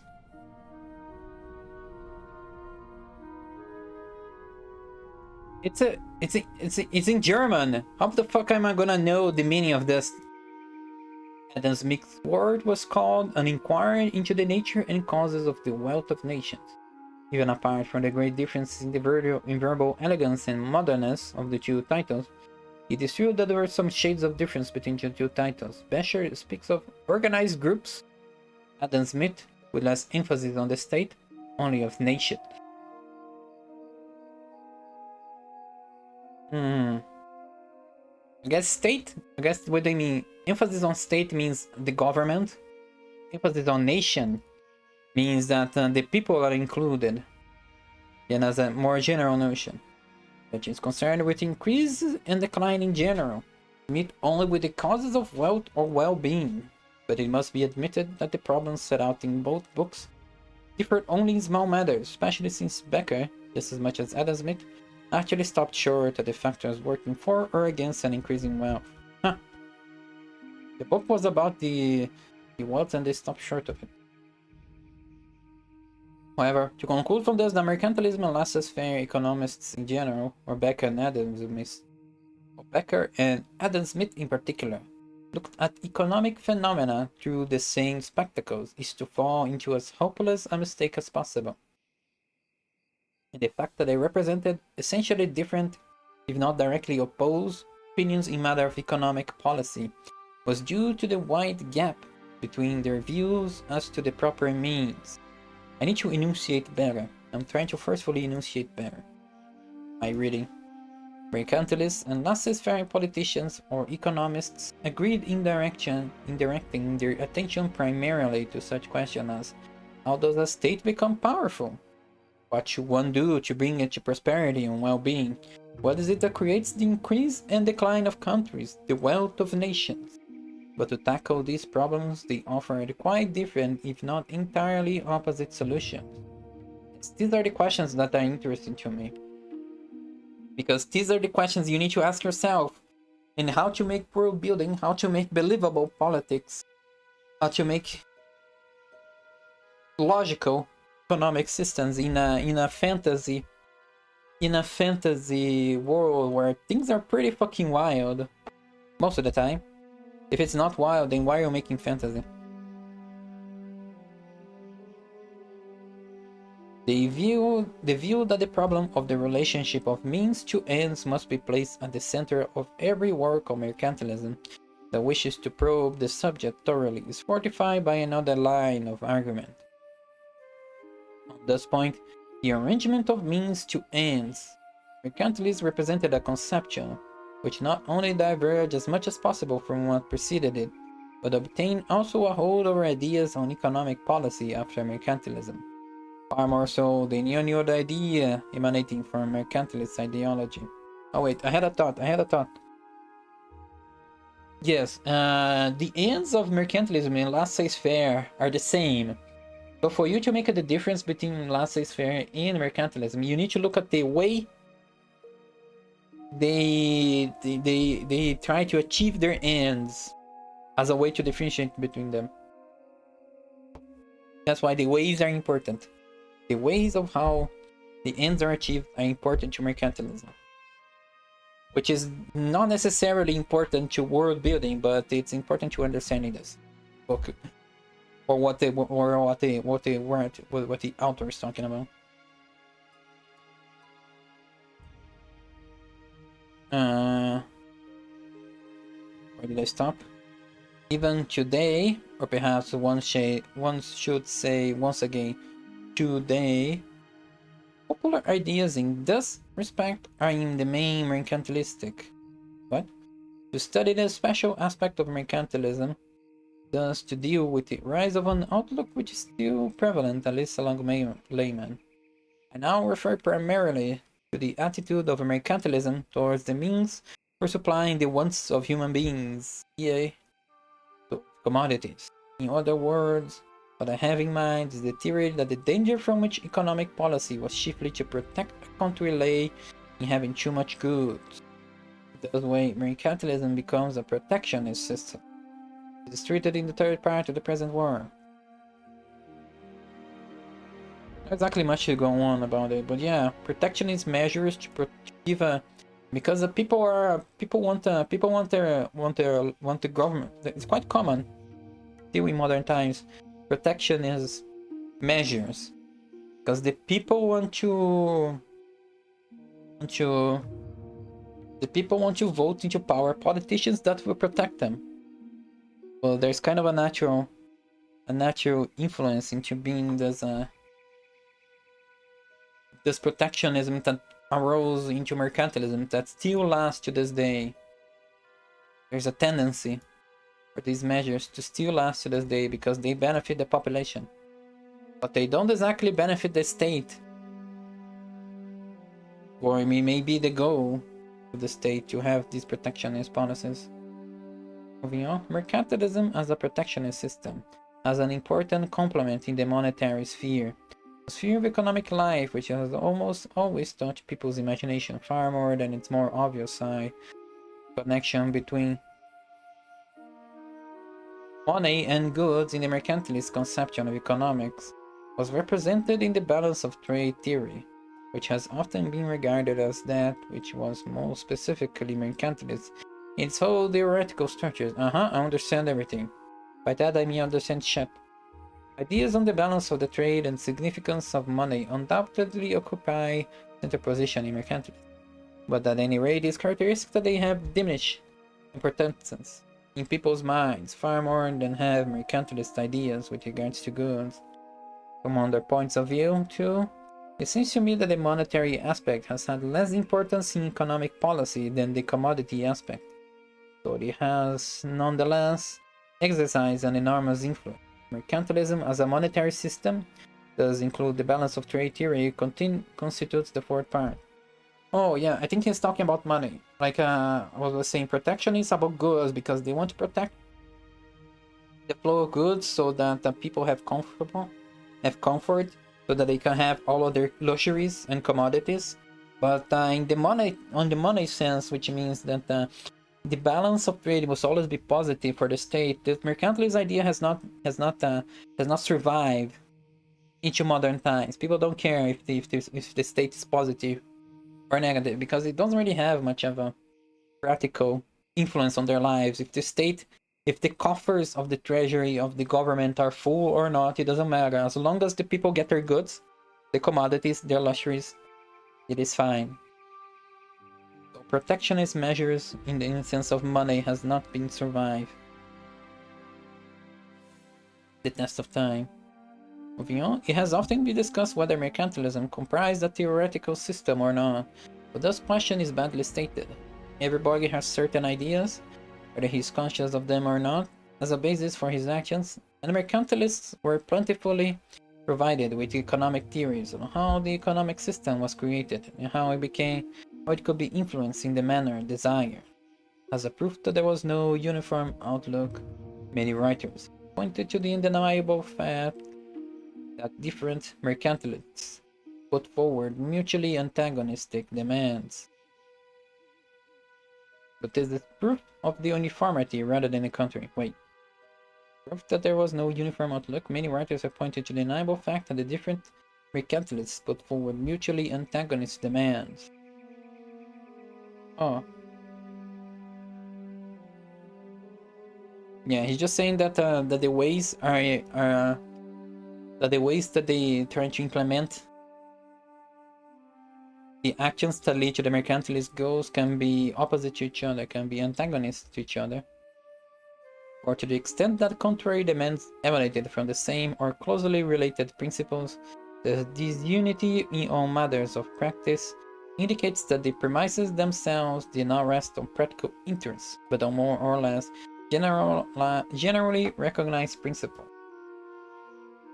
Yeah, so he's saying that the goals are not very that the goal is generalized. The goals of mercantilism is generalized, which means that in practice you can make some wild things in practice to get to those goals.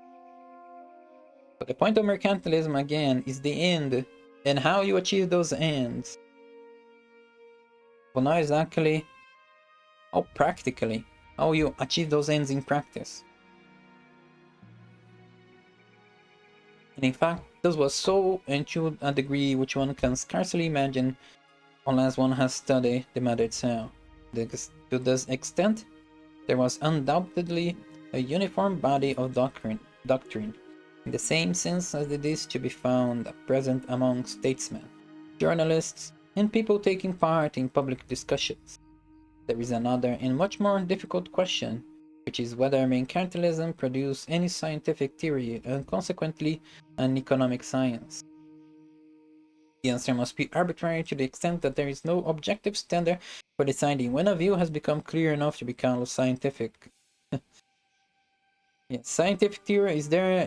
did mercantilists create scientific theory or economic science? Well, what even science to begin with? The author says. The author asks, what is even science to begin with? Wait, I could have... shit, I could have made a...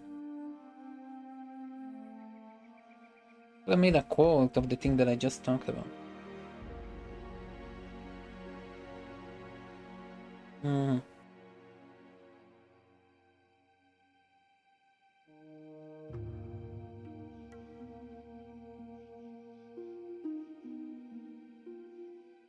View that the problem of the relationship of means to ends must be placed at this. The problem is that this quote is not very understandable on its own. This is the quote that I wanted to make about. At this point, the arrangement of means to ends, mercantilism represents a conception.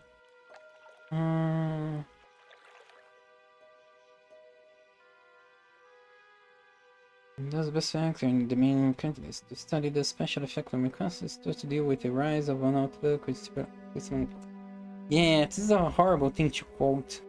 I can't just quote it because it is important, but it's a horrible quote.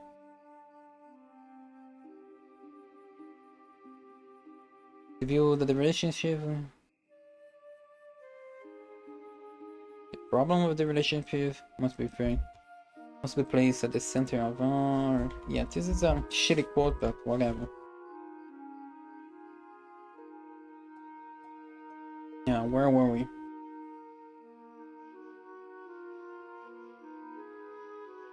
Yes, the most arbitrary to assume that there is no objective standard clear enough to be called scientific. The first attempt to portray the workings of economic life as a consistent whole was probably that of physiocrats. What the fuck is a physiocrat? I've never heard of this before. Physiocracy.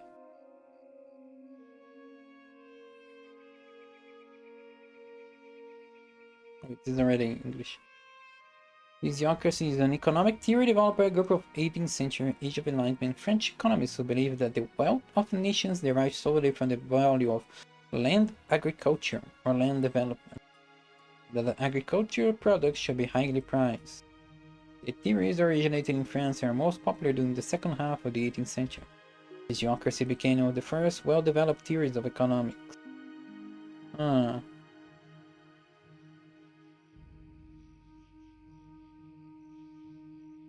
The physiocrats damned cities for their artificiality and praised more natural styles of living. Oh, so it's not just economic theory; it's a bit of a philosophical outlook.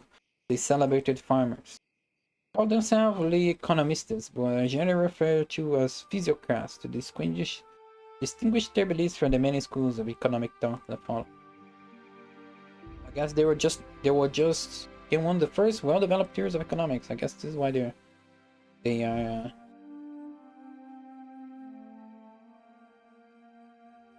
famous. Just because they're first, not because they're correct. No mercantilists arrived at such an outlook before their time. Oh, this is exactly what he was saying. Yeah, no mercantilists arrived at such an outlook before their time. The first attempt to portray the workings of economic life as a consistent whole was probably that of the physiocrats. It's exactly what we just read about on the wiki. But another criterion of the existence or absence of a scientific outlook can be found in reply to the question whether discussions were intellectually autonomous. Yeah, whether the theories enunciated really aimed at objectively accurate solutions, irrespective of their practical outcome.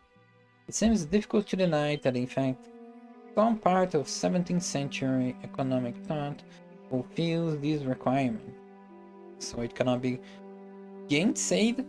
Jesus Christ, what is this word? Cannot be gainsaid that even at the time there was really a scientific mercantilist theory, if only of a rudimentary kind. Whether it was right or wrong is at the moment beside the point. In conclusion, there can be no doubt at all that mercantilist discussion was of importance to the final rise of economic science in the 18th century. I guess because it feels like mercantilism was when economic economy started to get a little bit more complicated, where money started to actually become more valuable and essential, and the pillar of nations, of states, and it's where capitalism started to form itself. So yes, mercantilism is important to the final rise of economic science. Finally, mercantilism revealed a fairly uniform conception of general social phenomena in the field of economics, and thus too reacted in many ways on the nature of economic policy. The kind of mercantilism also deserves far more attention than it has so far been given, especially because it is related to the outlook of later times in a way different from that of the purely economic doctrines. Moreover, mercantilism provides what is, to some extent, an almost paradoxical contrast to its other aspect. Mercantilism, as a conception of society, forms the fifth and last part. Are we finishing, please? How much more? Okay, we're near the end of the introduction. Not exactly introduction, the argument of the author in favor of mercantilism. It may be said, without attempting to limit the subject rigidly, that of the 5 aspects of mercantilism, the first and the second, as well as the third and fourth together, have found their own special investigators and exponents. Only the fifth has been almost entirely overlooked. Mercantilism as a system of unification was first proponed by Gustav Schmoller. States in one passage, which cannot be said to be free from obscurity, that mercantilism, at its very core, is nothing other than state formation. But not state formation itself, but simultaneously the building up of the state and the economic system. State formation, in the modern sense of the word, to make the community that forms the state into an economic society, so to give it increased importance. Okay, I don't even think it's worth to decipher this. He's just saying that state and economy are built together. That's all cool, but how does the affect the waifu economy? Well, if you consider waifu goods, then wealth can be defined by the amount of waifus you have. If you are a harem protagonist, you are the most powerful waifu ever. You're the most powerful waifu ever in the world, and so is the state of waifu mercantilism. To acquire more waifu. I am waifu, you are a good waifu, Katsu. You are a good, loyal waifu, a good, caring waifu. Collecting other waifus in whose bundles, exactly. The more waifus in whose bundles you have, the more wealth and power you have. Because that is how do you say it? That is the goods that move everything. Those are the goods that move the world. Waifus in whose bundles made the world spin. That is the conclusion of mercantilism. Now, where was I? The essence of mercantilist policy he defines in much clearer terms as consistent in the local reconstruction of society and its organization, as well as of the state and its institutions, by substituting the local and provisional economy policy that of the state and the nation. Okay, she's basically saying that everything becomes in relation. The most important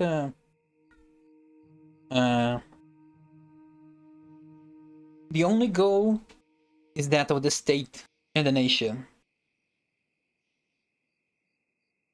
The state has control of everything. The state makes everything. The local, the people's life, the people live in service of the goals of the nation. That's basically what this quote means. Now, moving on, mercantilism is a system of power expounded primarily by William Cunningham. Cunningham. The politicians of the 16th and 17th and greater part of the 18th century were agreed in trying to regulate all commerce and industry. so that the power of England relatively to other nations might be promoted. On every hand, private tastes and personal convenience had to give way to the patriotic duty of strengthening the nation. Somewhat sarcastic critic went so far as to suggest that Cunningham thus presented an as abstract a type as the creation of the classical economist, the much revealed economic man who was entirely dominated by enlightened self-interest. The mercantile system is concerned with man solely as a being who pursues national power. Yes, as said on last stream, feel the king consolidated power because they hated the lords having their own independence, and they unified the nation in favor of being or having a singular goal of improving the quote-unquote wealth of the nation. They substitute the local way of life with that one oriented towards the nation and patriotism. Moving on, under the stimulus partly of Schmoller and partly of Cunningham, the nature of mercantilism as a protectionist and monetary system was, whether consciously or unconsciously, neglected. To find a theorist who deals with such vital themes in mercantilism, it is necessary to go back much further, in fact, to Adam Smith. From other points of view too, he's the last person that should be omitted in taking stocks of the treatment of mercantilism. This is not merely because the name mercantile system was first acquired significance at his hands, although that too expresses how significant has been his treatment of the subject. He adopted the term presumably from the physiocrats who employed it sporadically, and he stamped it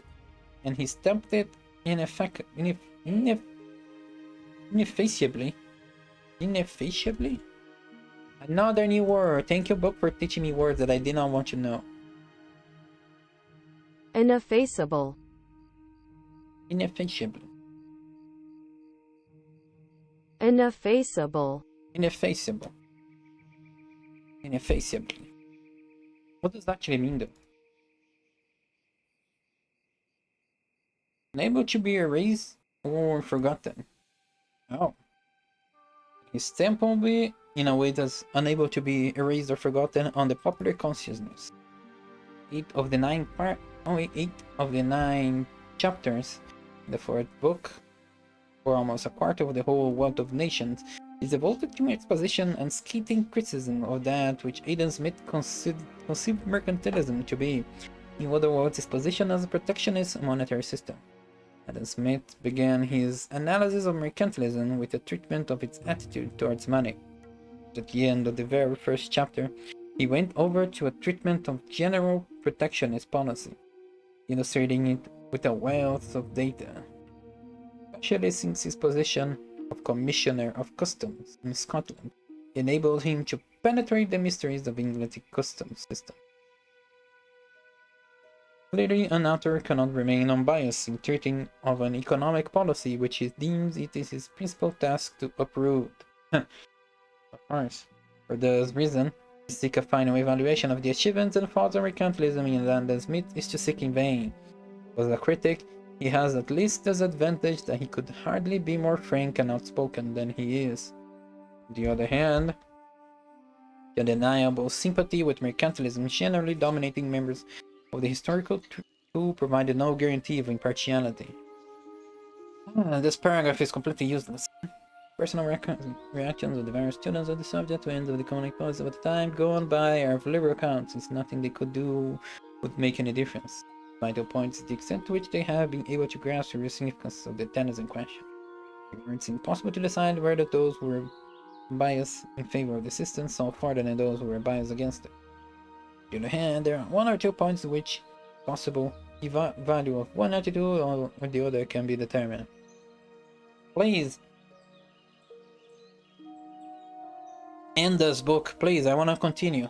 Adam Smith has one chief advantage over all words of mercantilism. His insight into economic theory, no exaggeration, though no doubt it seems so, say that his works occupies a special position in the whole literature of mercantilism by reason of his theoretical schooling. Naturally enable him to see problems and interpret phenomena which remain a closed book to all the later investigators of the historical school.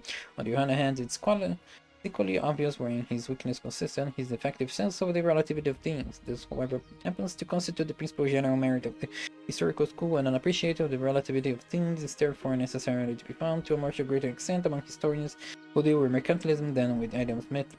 Conclusion is thus that the contributions of both sides may be valuable and that neither should be ignored. Or this position of mercantilism is the whole universe. To value the two. That was completely useless chapter. A completely useless couple of paragraphs that we read. But okay, now it's finally done. Mercantilism as an unifying system. Part 1. We're actually starting to get into the meat of things. Historical background. Oh god. From the modern point of view, political history of the West begins with the worldwide dominion of the Roman Empire. Among the institutions inherited from the latter, the two most prominent and best organized were the medieval Holy Roman Empire and, much more important, the medieval Church. But alongside of these, existing in more or less close connection with them were a host of other universal institutions, which from practical and particularly the economic point of view were of greater significance. It was not merely the fact of external agreement, but in particular the feeling of spiritual unity in Western Europe, which set its stamp on all classes of medieval society, apart from perhaps the peasantry, and, with few exceptions, on all streams of culture. That thus applies to the church and to the intellectual world is too well known to need special mention.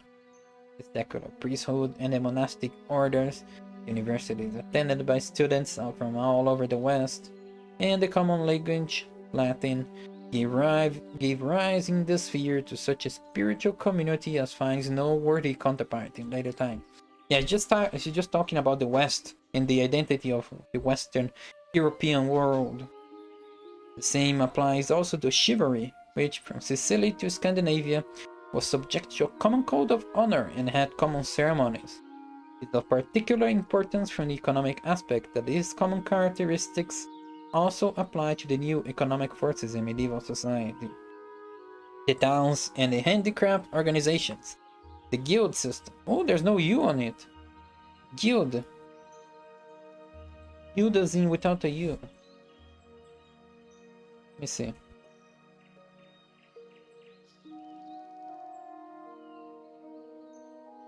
Guild.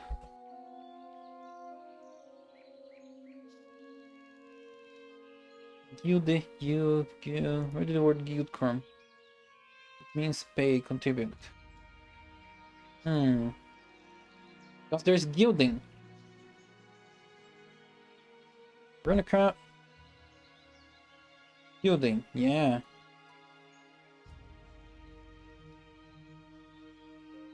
There's guild, which is the workers union of medieval times. And it was also, which came from the root word pay. You pay a contribution to the group, so they protect you. And there's also the word gilding, which means to turn something with gold. Cover something in gold. I wonder if they're related, how they're related, and how the word evolved. I like those sort of things. I like etymology, so it does make me curious. The guild system and the merchant corporations.